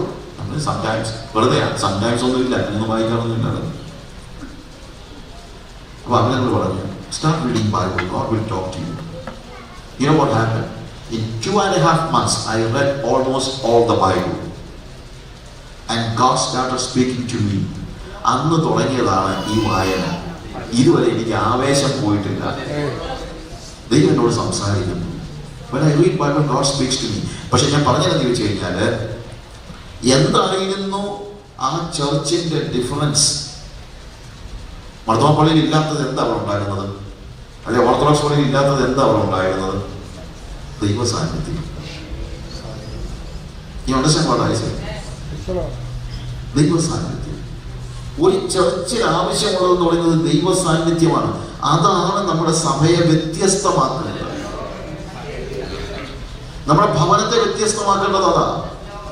ആരെങ്കിലും നമ്മുടെ വീട്ടിൽ വന്നിട്ട് പറയണം, ഈ വീട്ടിൽ വന്നപ്പോൾ ഒരു ദൈവ സാന്നിധ്യം അനുഭവിക്കാൻ പറ്റും. എന്റെ പിള്ളേർ വീട്ടിൽ ടി വി കാണാതൊക്കെ, ടി വി കാണാതെ പറഞ്ഞു കഴിഞ്ഞാൽ ടി വി ഇല്ല, ടി വി കാണണമെന്ന് ഞാൻ കട്ടായം പറഞ്ഞൊന്നുമല്ല, ഞാൻ ടി വി വാങ്ങിച്ചു കൊടുക്കാതെ വളർത്തിയതാണ്. Basically I am a journalist by profession. എന്നിട്ടും എൻ്റെ പിള്ളേരെ ടി വി കാണിക്കാതെ, എൻ്റെ പ്രൊഫഷൻ തന്നെ കാണിക്കാതെ ഞാൻ വളർത്തി. ഇടയ്ക്ക് അവരുടെ ഒരു ബന്ധുവിൻ്റെ വീട്ടിൽ പോയിട്ട് തിരിച്ചു വന്നപ്പോൾ എൻ്റെ രണ്ടാമത്തെ മോള് അവളൊരു വീട്ടിൽ പോയി 2-3 ദിവസം താമസിക്കേണ്ടി വന്നു. താമസിച്ചിട്ട് തിരിച്ചു വന്നപ്പോൾ അവളെന്നോട് പറയാം, അപ്പേ ആ വീട്ടിൽ ചെന്ന് കഴിഞ്ഞാൽ ഒരു ദൈവ സാന്നിധ്യം അനുഭവിക്കാൻ പറ്റിയത്. ഞാൻ പറഞ്ഞ മനസ്സിലാക്കണം. 24 hours ടിവിയുടെ മുമ്പിലാണ്. അല്ലെങ്കിൽ അന്ന് ടി വി ആയിരുന്നു, ഇന്നിപ്പം ടി വിയുടെ ഒന്നും ആവശ്യമില്ല, ഇന്റർനെറ്റ് മതി, മൊബൈൽ ഫോൺ മതി, മറ്റുള്ള കാര്യങ്ങൾ മതി. Why? We are not enjoying the presence of God. If you enjoy the presence of God, you cannot enjoy things like this. നമ്മൾ ദൈവ സാന്നിധ്യത്തിലേക്ക് മടങ്ങി വരേണ്ടത് അത്യാവശ്യം. അതാണ് നമ്മളെ വ്യത്യസ്തരാക്കുന്നത് എന്നുള്ളത് നമ്മൾ തിരിച്ചറിയണം. That is the biggest thing we need to understand. നമ്മളെ വ്യത്യസ്തരാക്കുന്നത് ദൈവ സാന്നിധ്യമാണ്. ആ ദൈവ സാന്നിധ്യത്തിന്റെ നിറവ് നമ്മൾ സ്ഥിരമായി നിരന്തരമായിട്ട് അനുഭവിക്കുന്ന ഒരവസ്ഥ. ഞാൻ ഈ 3 ദിവസം കൊണ്ട് ഉദ്ദേശിക്കുന്നതാണ്, നമ്മൾ ആ ദൈവ സാന്നിധ്യം അനുഭവിക്കണം. വ്യത്യസ്ത കാലമാണ്. നമ്മുടെ ചർച്ച് ദൈവ സാന്നിധ്യം അനുഭവിക്കണം, നമ്മുടെ ഭവനത്തിൽ ദൈവ സാന്നിധ്യം അനുഭവിക്കണം, ആ ദൈവത്തോട് പറ്റിച്ചേർന്നിരിക്കണം. അതാണ് ദൈവം നമ്മളിൽ നിന്ന് പ്രതീക്ഷിക്കുന്നതായ ഏറ്റവും പ്രധാനപ്പെട്ടതായ കാര്യം. ജെറമയയുടെ ബുക്കിൽ നിന്ന് ഒരു ഭാഗം ഞാൻ വായിക്കാൻ ഉദ്ദേശിക്കുന്നു. Book of Jeremiah. എനിക്ക് ഒത്തിരി ഇഷ്ടപ്പെട്ട ഒരു ക്യാരക്ടറാണ് Jeremiah. Even when I started my ministry, God spoke to me through the book of through prophet Jeremiah, what all things he was suffering and things like that, and how bold he was. I like him very much. എല്ലാ പ്രോഫറ്റ്സിനെക്കാളും എല്ലാ prophets എല്ലാം ദൈവത്തിന് അനുസരിച്ച് പറഞ്ഞു കഴിഞ്ഞാൽ മറ്റുള്ള പ്രോഫറ്റ്സിനൊക്കെ എന്തെങ്കിലുമൊക്കെ ഒരു ഇതുണ്ടായിരുന്നു. പക്ഷെ ജെറമയയെ സംബന്ധിച്ചിടത്തോളം ജെറമയ ഏറ്റവും കൂടുതൽ കഷ്ടം അനുഭവിക്കേണ്ടി വന്നത് അവന്റെ ജനങ്ങളിൽ നിന്നാണ്. അത് തന്നെയല്ല, അവൻ ദൈവത്തിന് വേണ്ടി നിലകൊണ്ടത് കൊണ്ട് he had to suffer a lot. You all know that story, I hope. ഇപ്പോഴത്തെ പിള്ളേർക്കൊന്നും അറിയത്തൊന്നുമില്ല. പണ്ടൊക്കെ ദൈവത്തിൽ എന്തെങ്കിലും പറഞ്ഞു കഴിഞ്ഞാൽ പ്രത്യേകിച്ച് എക്സ്പ്ലെയിൻ ചെയ്യേണ്ട കാര്യമൊന്നും ഇല്ലായിരുന്നു. കാര്യം എല്ലാവർക്കും ദൈവത്തിനും ഏകദേശമൊക്കെ at least the story of the Bible, all what is written in the Bible എല്ലാവർക്കും ഒക്കെ അറിയാമായിരുന്നു. പിന്നൊക്കെ പ്രസംഗിച്ചാൽ മതി, കുറച്ച് സമയം മതി. ഇപ്പോഴങ്ങനൊന്നും അല്ല. ഇപ്പം എല്ലാ കഥയും പറഞ്ഞു കൊടുത്താൽ പോലും ശരി മനസ്സിലാകത്തില്ല. കാര്യം ഇതൊന്നും വായിച്ചിട്ടൊന്നുമില്ല, പഠിച്ചിട്ടൊന്നുമില്ല. അതൊരു വലിയൊരു പ്രോബ്ലമാണ്. അത് ഓരോ കാലം കഴിയുന്നതോടും കൂടി വരിക. ഞാൻ ഒരു around 28 years back when I was in Kochi, ഞാൻ അവിടെ സ്റ്റുഡൻസിനിടയ്ക്ക് വർക്ക് ചെയ്യുക. അപ്പം ഒരു അപ്പൻ എന്നോട്, പെന്തിക്കോസ്തിലെ ഒരു അപ്പന എൻ്റെ അടുത്ത് വന്ന് പറഞ്ഞു, സാറേ ഞങ്ങളുടെ മോനോടൊന്ന് സംസാരിക്കണം, അവൻ ഇച്ചിരി ഉഴപ്പനാണ്. എനിക്ക് കൊണ്ട് ഇവനോട് സംസാരിക്കണമെന്ന്.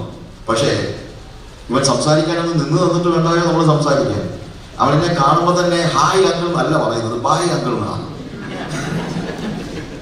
ഒറ്റ മുങ്ങ, പിന്നെ എന്തോ ചെയ്യുമെന്നുള്ള, എങ്ങനെ സംസാരിക്കും? അങ്ങനെ അവൻ മോട്ടോർ ബൈക്ക് വീൽ ചെയ്ത് നേരെ എടുത്തടിച്ച് വീണ് മുഖമെല്ലാം ഒരു പരുവായി കിടപ്പ. അന്നേരം ഞാൻ ചെന്നു, എണീറ്റ് പോകത്തില്ലല്ലോ, അപ്പൊ അതുകൊണ്ടപ്പോൾ സംസാരിക്കാൻ സൗകര്യമുണ്ട്. സംസാരിച്ച് കുറച്ച് കഴിഞ്ഞപ്പോൾ ഇവൻ എന്നോടൊരു ചോദ്യം, പെന്തിക്കോസ്ത് ജനിച്ചു വളർന്നതാണ്. അപ്പൊ അങ്ങളെ നോഹയായിരുന്നോ മോശയായിരുന്നോ ആദ്യം ഉണ്ടായിരുന്നേ? അന്ന് എനിക്കൊരു ഷോക്കായിരുന്നു. അന്നൊക്കെ കുറച്ചുകൂടെ വേദോത്സവം പിള്ളേർക്കെല്ലാം അറിയാവുന്ന സമയമാണ്. ഇന്നത്തെ പിള്ളേരെ ചോദിച്ചാൽ എനിക്ക് അത്ര വലിയ ഷോക്കൊന്നുമില്ല. പക്ഷെ അന്ന് 28 years back അന്ന് എനിക്കൊരു ഷോക്കായിരുന്നു. ആ ഷോക്ക് വന്നത് കുറേ വർഷങ്ങൾ കഴിഞ്ഞിട്ടാണ്. പിന്നൊരു പയ്യൻ്റെ എന്ന് പറഞ്ഞൊരു കാര്യം, 2 പിള്ളേരുണ്ട്, ചില കുടുംബ പ്രശ്നം ഉണ്ടായി. അപ്പോൾ അത് തീർക്കാൻ വേണ്ടി ഞാൻ സംസാരിച്ചുകൊണ്ടിരിക്കുകയാണ്. സംസാരിച്ചപ്പോൾ ഒരു ചോദ്യം, പെന്തിക്കോസ്ത് ജനിച്ചോളന്നതാ? അവൻ ചോദ്യം. അപ്പം അച്ഛാ, ഈ യേശുവിൻ്റെ അമ്മ പറയും മഗ്ദലക്കാരത്തി പറയും ഒരാളല്ലേ? ഞാൻ ചിന്തിച്ച ഒരാൾ തന്നെയാണ്. അപ്പോഴാണ് പഴയ ഷോക്ക് മാറിയത്. കാര്യം വന്നു ഇപ്പം പിള്ളേർക്ക് സ്റ്റോറി അറിയത്തില്ല, ഒന്നും അറിയത്തില്ല, വലിയൊരു കഷ്ടമാണ്. കാര്യം പിള്ളേർക്ക് ആര് സ്റ്റോറി പറഞ്ഞു കൊടുക്കാനാ? നമ്മുടെയൊക്കെ ചെറുപ്പകാലത്ത് നമുക്ക് സ്റ്റോറി പറയാൻ ഒരു വല്യമ്മച്ചി ഉണ്ടായിരുന്നു. ഇന്ന് കുഞ്ഞുങ്ങൾക്ക് നഷ്ടപ്പെട്ട ഏറ്റവും വലിയ കാര്യത്തിൽ ഒന്ന് വല്യമ്മച്ചിയാണ്. കാര്യം കഥ പറഞ്ഞു കൊടുക്കാനായിട്ട് ഒരു വല്യമ്മച്ചിയില്ല. അല്ലെങ്കിൽ നമ്മൾ ഫീഡ് ചെയ്യുമ്പോഴാണ് ഈ കഥകളും പാട്ടുകളും എല്ലാം മാതാവ് ഫീഡ് ചെയ്യുമ്പോൾ. ഇതിപ്പോ ഫീഡിങ്ങും ഇല്ല. ഒരു കുപ്പിക്കകത്തുള്ള പാലും കൊടുത്തിട്ട് TV ഓൺ ചെയ്തിട്ട് അല്ലെങ്കിൽ ടാബ് അങ്ങോട്ട് എടുത്ത് കൊടുത്തിട്ട് അവനിങ്ങനെ തോണ്ടിക്കൊണ്ടിരിക്കും. ഒരു കുപ്പി വായിക്കകത്ത് ഇതെന്താണ് തോണ്ടിക്കൊണ്ടിരിക്കും. അവൻ പിന്നെ എങ്ങനെ വേദോത്സവത്തിലെ കഥ അറിയുന്നത്? I ask you, my friends, young people who have children, spend time with your children. നിങ്ങൾ കുഞ്ഞുങ്ങളുടെ കൂടെ സമയം ചെലവഴിക്കുക, ഒരുമിച്ചിരുന്ന് ഭക്ഷണം കഴിക്കുക. അതെല്ലാവരും ചെയ്യേണ്ട കാര്യമാണ്. Find a time to eat together, sit around the table and talk to them. These are very small things. അതൊക്കെ ആയിരുന്നു നമ്മുടെ ആത്മീയത നമ്മുടെ കുഞ്ഞുങ്ങളിലേക്ക് പകർന്നു കൊടുത്തതായ സമയം എന്ന് പറയുന്നത്. Talk to them and call the children for family prayer. എല്ലാവരും ഒരുമിച്ചിരുന്ന് വേണം ഫാമിലി പ്രയർ എന്ന് പറയുന്നത്. എല്ലാവരും അവരവർ പ്രാർത്ഥിക്കുന്നൊന്നും അല്ല ഇതിനകത്തൊരു വിഷയം എന്ന് പറയുന്നത്. ആഫ്രിക്കയിൽ ഞാൻ വളരെ സ്പെസിഫിക് ആയിട്ട് I teach pastors and I go to mostly pastors-നെയാണ് ഞാൻ കൂടുതൽ പഠിപ്പിക്കുന്നത്. And also whenever I get a chance, I ask the people ഈ ഫാമിലി പ്രയറിനെ കുറിച്ച് ഞാൻ ഒത്തിരി ഇമ്പോർട്ടൻസ് കൊടുത്ത് പഠിപ്പിക്കുന്നുണ്ട്. നമുക്ക് നഷ്ടപ്പെട്ടത് ഇതൊക്കെയാണ് നമ്മൾ തിരിച്ചു വരേണ്ടത്. ദൈവ സാന്നിധ്യം നമ്മൾ അനുഭവിക്കണം. ആ ദൈവ സാന്നിധ്യത്തിന്റെ നിറവ് നമ്മൾ എത്ര കൃത്യമായിട്ട് ആ ദൈവ സാന്നിധ്യം അല്പം ഒന്ന് മാറിയിരുന്നാൽ, നമ്മളൊന്ന് മാറിയിരുന്നു കഴിഞ്ഞാൽ നമ്മൾ നശിച്ചു പോകും. അതിന് യാതൊരു സംശയമില്ല. ഇന്നത്തെ നമ്മുടെ കുഞ്ഞുങ്ങളും നമ്മളും തകർന്നു പോകുവാനുള്ള കാരണം മറ്റൊന്നുമല്ല. We are not close to God. We are not, it is like I used to tell people that Jesus is closer than my breath. I talk to him, I speak to him, I hug him, I enjoy Jesus in my spirit all the time, every moment of my life.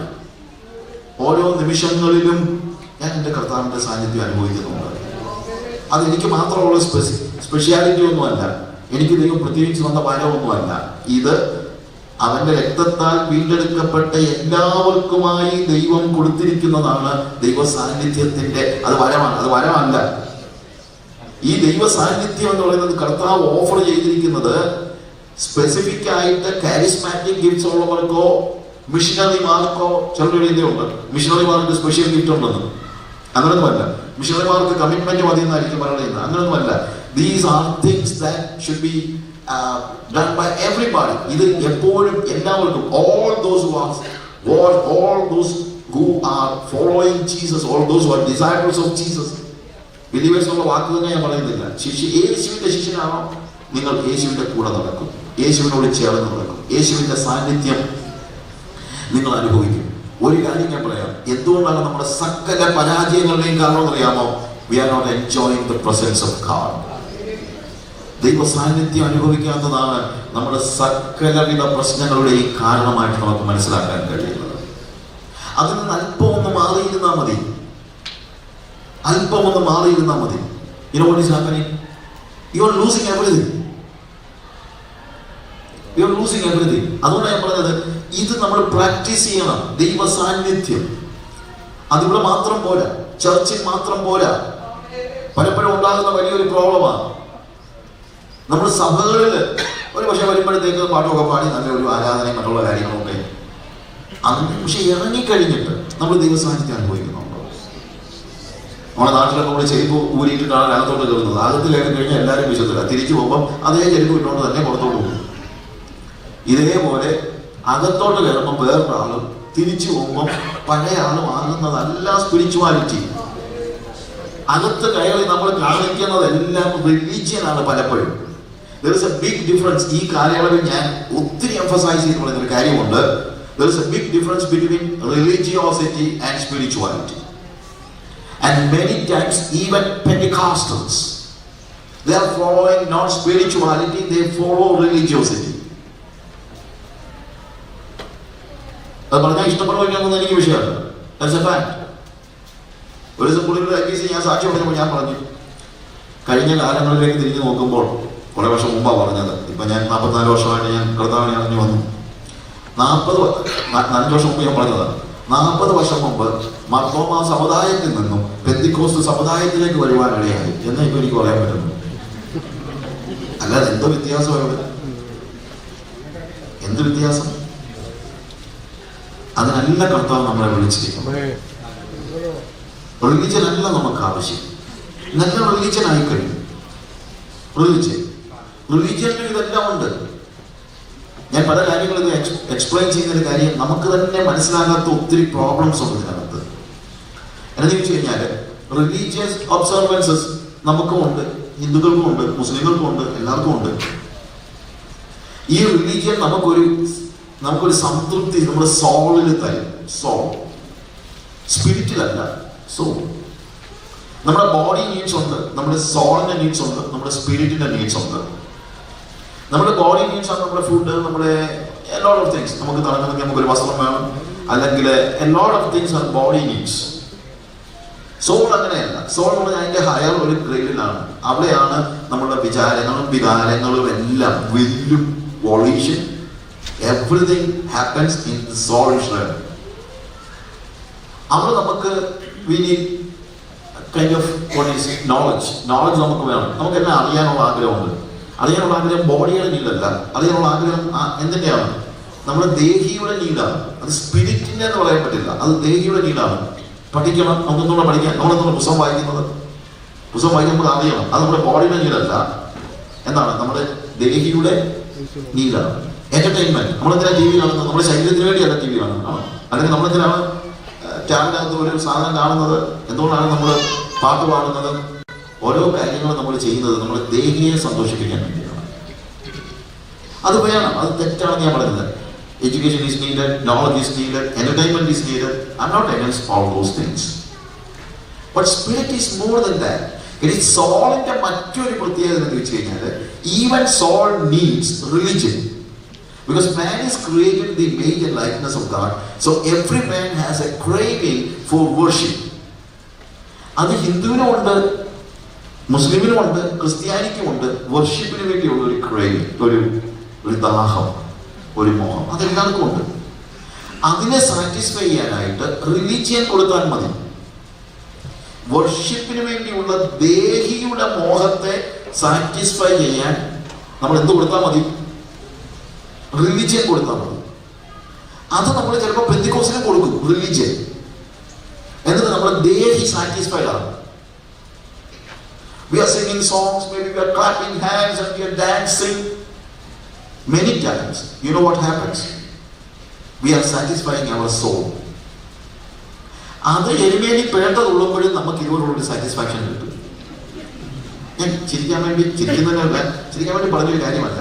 കാര്യം എന്ന് വെച്ച് കഴിഞ്ഞാൽ ഈ satisfaction പെന്തിക്കോസിന് ഉണ്ടെന്ന് ഞാൻ പറഞ്ഞത്. സോളിനെ satisfy ചെയ്യുന്ന ഒരു കാര്യം. ഞാൻ ഈ ദിവസങ്ങളിൽ പറയാൻ ഉദ്ദേശിച്ച കാര്യം ഇതാണ്.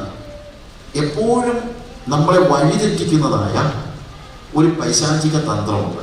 അതെന്താണെന്ന് ചോദിച്ചു കഴിഞ്ഞാൽ, യഥാർത്ഥമായതിന് പകരം നിൽക്കുന്ന ഒന്നിനെ പിശാചി നമുക്ക് തരും.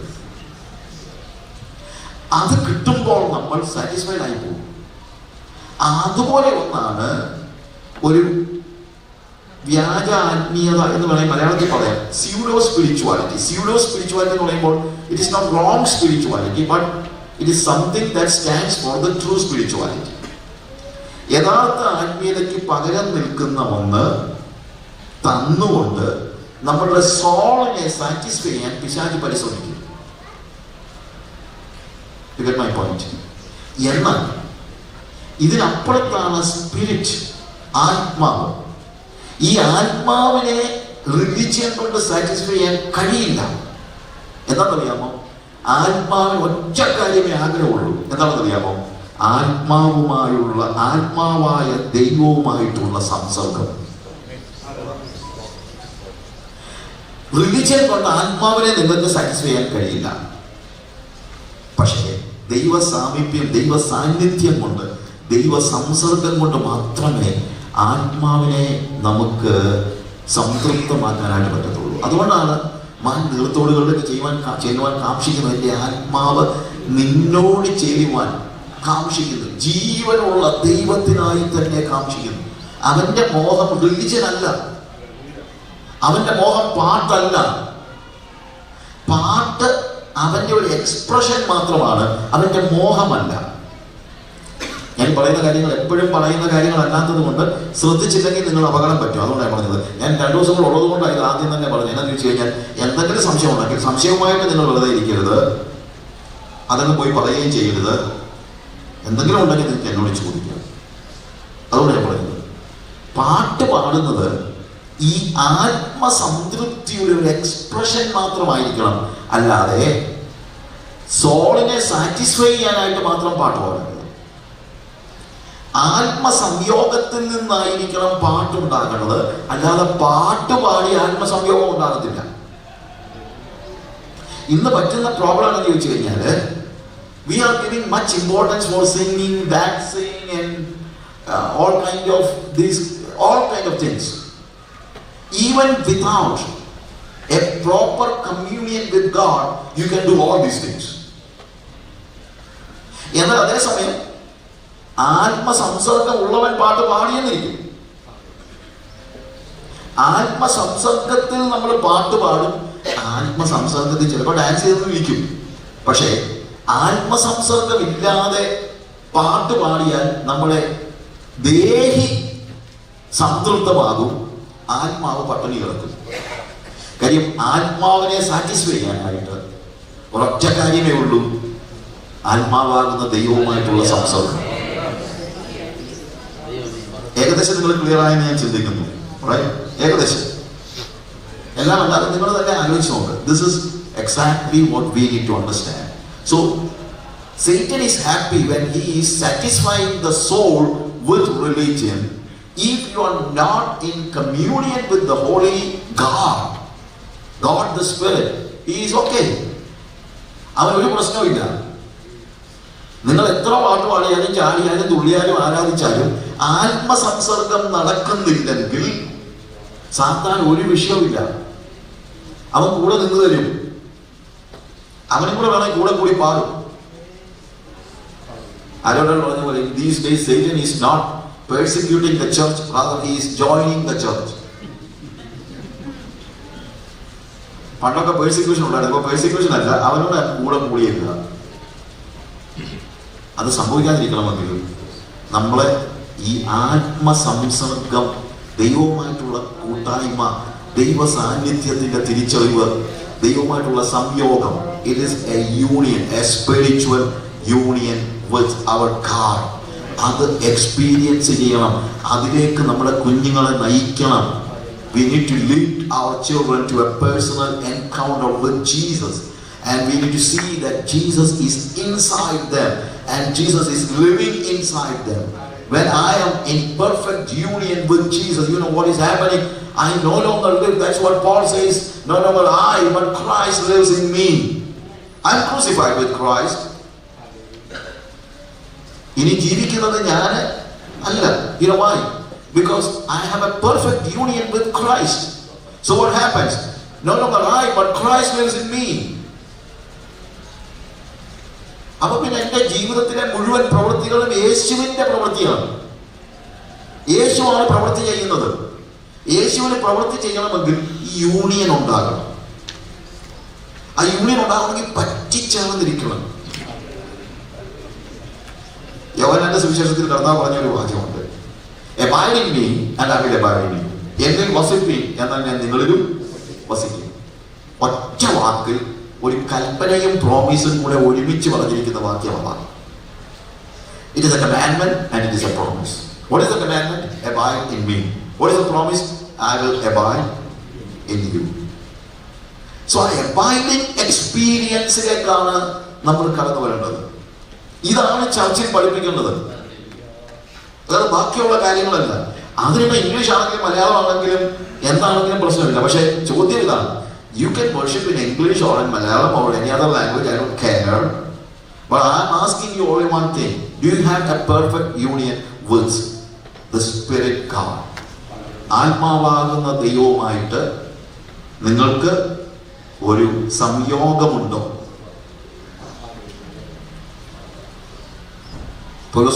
ചോദ്യമുണ്ട്. വേശ്യയോട് പറ്റിച്ചേരുന്നവരെല്ലാം അവളുമായിട്ട് ഏക ശരീരമാകുന്നു. കർത്താവിനോട് പറ്റിച്ചേരുന്നവൻ അവരുമായിട്ട് ഏക ആത്മാവാകുന്നു. A spiritual union with Jesus. It's not a small thing. A spiritual union with Jesus. That's what we need.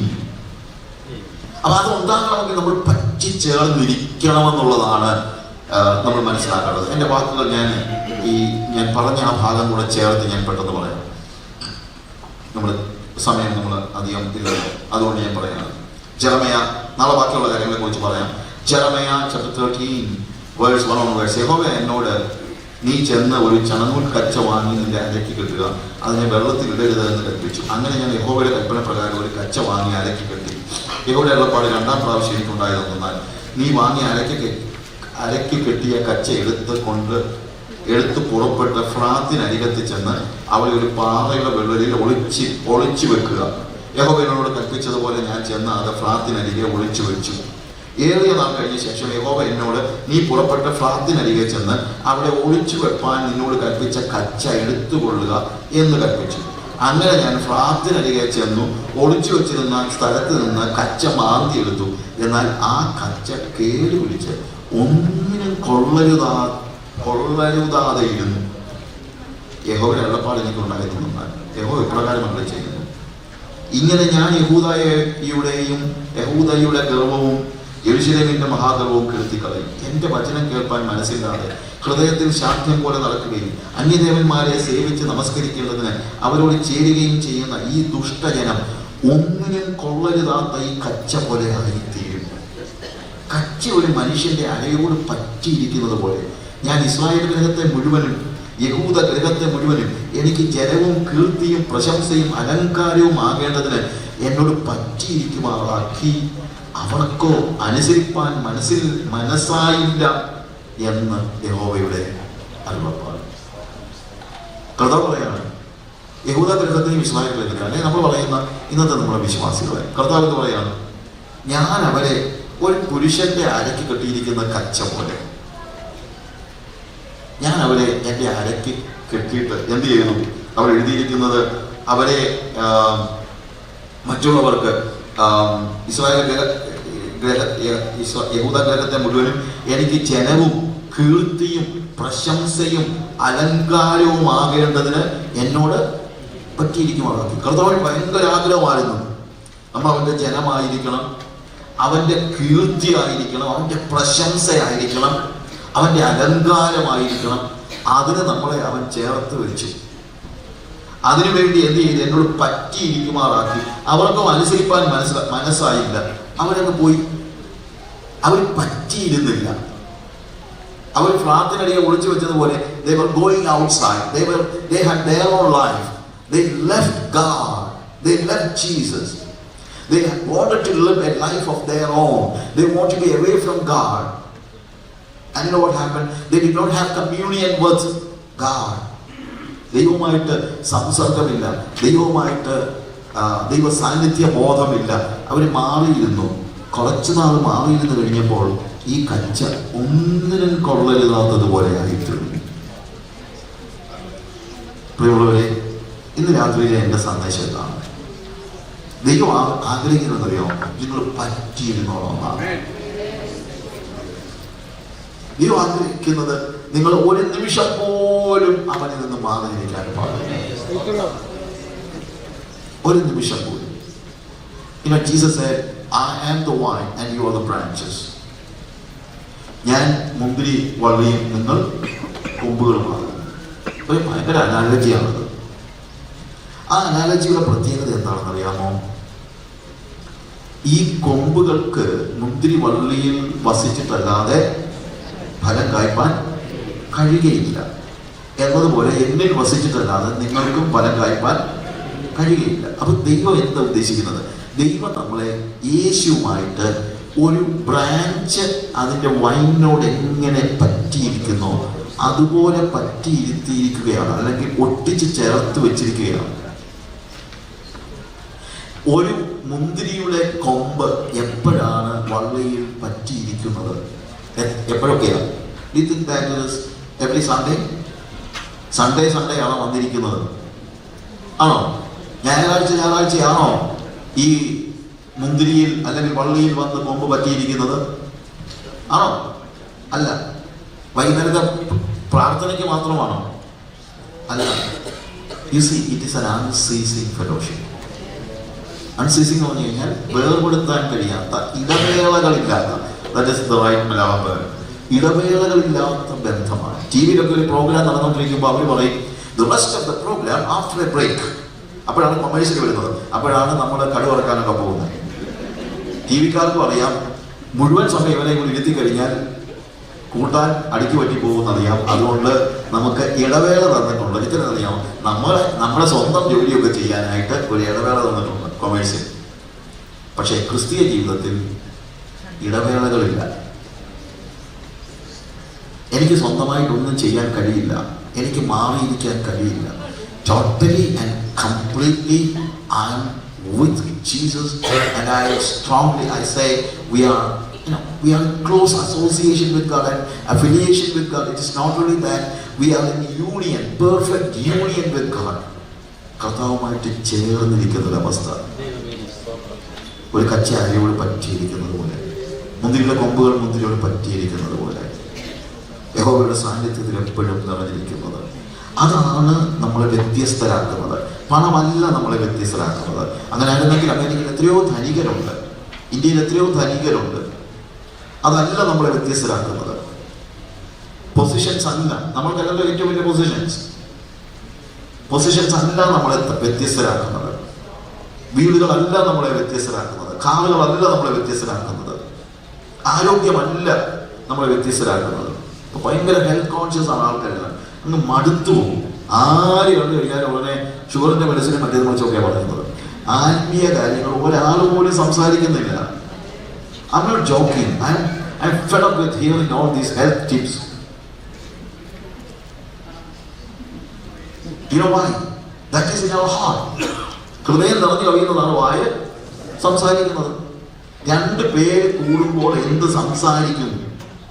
ഞാൻ സാറിന് പറയാനുണ്ട്, നാട്ടിൽ പെണ്ണുങ്ങൾ കൂടുമ്പോൾ 3 കാര്യങ്ങൾ പറയുന്നത്: മണി, പണി, തുണി. ഇത് 3 കാര്യങ്ങളാണ് പറയുന്നത്. എന്നാൽ കർത്താവിനെ ഒരു സ്പിരിച്വൽ ടോക്ക് എന്തുകൊണ്ട് നമ്മൾ രണ്ടുപേര് കാണുമ്പോൾ സ്പിരിച്വൽ ടോക്ക് ഉണ്ടാകുന്നില്ല? കാര്യം നമ്മുടെ ഹൃദയത്തിൽ വേറെയാണ്. നമ്മൾ കച്ചയരയോട് പറ്റിയിരിക്കുന്നത് പോലെ കർത്താവിനോട് പറ്റിയിരിക്കുന്നില്ല. നമ്മളെ വ്യത്യസ്തരാക്കുന്ന അവന്റെ സാന്നിധ്യമാണ്. ഒരു നിമിഷം കണ്ണുകളെ അടയ്ക്കാം. ഹല്ലേലൂയ. ദൈവ സാന്നിധ്യം നമുക്ക് അനുഭവിക്കാൻ കഴിയും ഓരോ നിമിഷം. ബാക്കി ഒന്നുകൊണ്ട് ഒരു കാര്യമില്ല. അതുണ്ടാകണമെങ്കിൽ ആത്മാവാകുന്ന ദൈവവുമായിട്ട് ഒരു കമ്മ്യൂണിയൻ ഉണ്ടാകണം, ഒരു സംസർഗം ഉണ്ടാകണം. പിശാചിന്റെ വലിയ തന്ത്രമാണ് നമ്മളെ ദേഹിയെ സന്തോഷിപ്പിക്കുവാൻ റിലീജിയൻ തരുന്നത്. അത് ചിലപ്പോൾ പാട്ടായിരിക്കും, ആരാധനയായിരിക്കും, പല കാര്യങ്ങളായിരിക്കും. പക്ഷേ നമുക്ക് ഇന്ന് സാറ്റിസ്ഫൈ ചെയ്യുന്നത് ദേഹിയെ അല്ല, നമ്മുടെ ആത്മാവിനെയാണ്. ആത്മാവിനെ സാറ്റിസ്ഫൈ ചെയ്യാൻ ഒറ്റ കാര്യമേ പറ്റൂ, മറ്റൊന്നുമല്ല, ജീവനുള്ള ദൈവത്തെ ആത്മാവിന് കൊടുക്കണം. അതിനുവേണ്ടിയുള്ള വലിയ ദാഹം. നമ്മുടെ ആത്മാവിനെ തൃപ്തിപ്പെടുത്തുവാൻ ലോകത്തിൽ ഒന്നുകൊണ്ടും കഴിയില്ല. നമ്മുടെ ആത്മസംയോഗത്താൽ നമുക്കൊരു പാട്ട് പാടാം, അത് പക്ഷേ പുറത്തോട്ട് വരിക, അകത്തോട്ട് കയറ്റുകയല്ല. ആത്മാവിലെ സംസർഗം, ദൈവ സാന്നിധ്യം അനുഭവിച്ചു കഴിയുമ്പോൾ അവന്റെ വായ് ദൈവത്തെ സ്തുതിക്കും, അവൻ ആരാധിക്കും. അതൊക്കെ ശരിയാണ്. ആരാധിച്ച് ദൈവത്തെ അകത്തോട്ട് കയറ്റാൻ പറ്റില്ല. അകത്ത് അനുഭവിക്കുന്ന ആ ദൈവ സാന്നിധ്യത്തിന്റെ നിറവ് പുറത്തോട്ട് ഒഴുകിയാലേ ഉള്ളൂ. നമ്മുടെ സോൾ സാറ്റിസ്ഫാക്ഷൻ ഒന്ന് നിർത്ത്. പകരം inside the spirit let us see that we are in perfect union with our Lord Jesus Christ. Let's close our eyes. ദൈവ സാന്നിധ്യം യഥാർത്ഥത്തിൽ അനുഭവിക്കുവാൻ നമുക്കൊരു നിമിഷം സമർപ്പിക്കാൻ പറ്റും. കാര്യങ്ങളെ ഉയർത്തി ദൈവത്തോട് പറയാമോ? കർത്താവേ, എനിക്ക് നിന്റെ സാന്നിധ്യം മതി, എനിക്ക് വേറെ ഒന്നും വേണ്ട. കർത്താവേ, എൻ്റെ ശരീരത്തിനും മനസ്സിനും ആത്മാവിനും ആവശ്യമുള്ളതില്ല നീ ഓൾറെഡി തന്നു. ഞങ്ങൾക്ക് അതൊന്നും അല്ല വിഷയം, അതൊന്നും അല്ല ഞങ്ങളെ വ്യത്യസ്തരാക്കുന്നത്. ഞങ്ങളെ വ്യത്യസ്തരാക്കുന്നത് ദൈവ സാന്നിധ്യമാണ്. കർത്താവേ, ഇന്ന് ഈ സന്ധ്യയിൽ ദൈവത്തിന്റെ സാന്നിധ്യം ഞങ്ങൾക്ക് നൽകണമേ. അത് നിരന്തരം അനുഭവിക്കുവാൻ വല്ലപ്പോഴും അല്ല കർത്താവേ. Every moment of our life we want to see that it is an unceasing fellowship of God. ഇടവേളകളില്ലാതെ നിന്നെ പിൻപറ്റുവാൻ തക്കവണ്ണം നീ സഹായിക്കണമേ. ദൈവ സാന്നിധ്യത്തിന്റെ നിറവ് നൽകണമേ. ഞങ്ങളുടെ സഭയിൽ കടന്നു വരുന്നവർ ദൈവ സാന്നിധ്യം കാണുവാനിടയാക്കണമേ. ഞങ്ങളുടെ ഭവനത്തിൽ ഒരാൾ കടന്നു വരുമ്പോൾ ദൈവ സാന്നിധ്യം കാണുവാനിടയാക്കണമേ.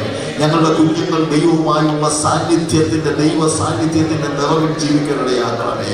കർത്താവേ, അവരെ സോൾ വർഷിപ്പിലല്ല, അതിനപ്പുറത്ത് ആത്മീയ ആരാധന അനുഭവിക്കുവാൻ, ദൈവ സാന്നിധ്യം അനുഭവിക്കുവാൻ, ദൈവ സംസർഗം അനുഭവിക്കുവാൻ കർത്താവെ സഹായിക്കണമേ. ഞങ്ങളുടെ കുഞ്ഞുങ്ങൾ വഴിതെറ്റിപ്പോയി ഇടയാക്കരുതേ കർത്താവേ. അവരോട് മനസ്സലിവ് തോന്നണമേ കർത്താവേ. ഞങ്ങളുടെ തലമുറ നഷ്ടപ്പെട്ടു പോയി ഇടയാക്കരുതേ കർത്താവേ. ഹല്ലേലൂയ. ഞങ്ങളുടെ തലമുറയ്ക്ക് വേണ്ടി ഞങ്ങൾ പ്രാർത്ഥിക്കുന്നപ്പാ, അവർക്ക് കർത്താവെ നിന്റെ ഒരു സന്ദർശനം അയക്കണമേ. ഞങ്ങളുടെ കുഞ്ഞുങ്ങളൊക്കെ കർത്താവെ ആത്മാവിൽ നിന്നെ തിരിച്ചറിയട്ടെ, ആത്മാവിൽ നിങ്ങളെ മനസ്സിലാക്കട്ടെ കർത്താവേ. ദൈവ സാന്നിധ്യത്തിന്റെ നിറവിനായി സ്തോത്രം യേശുവിന്റെ നാമത്തിൽ.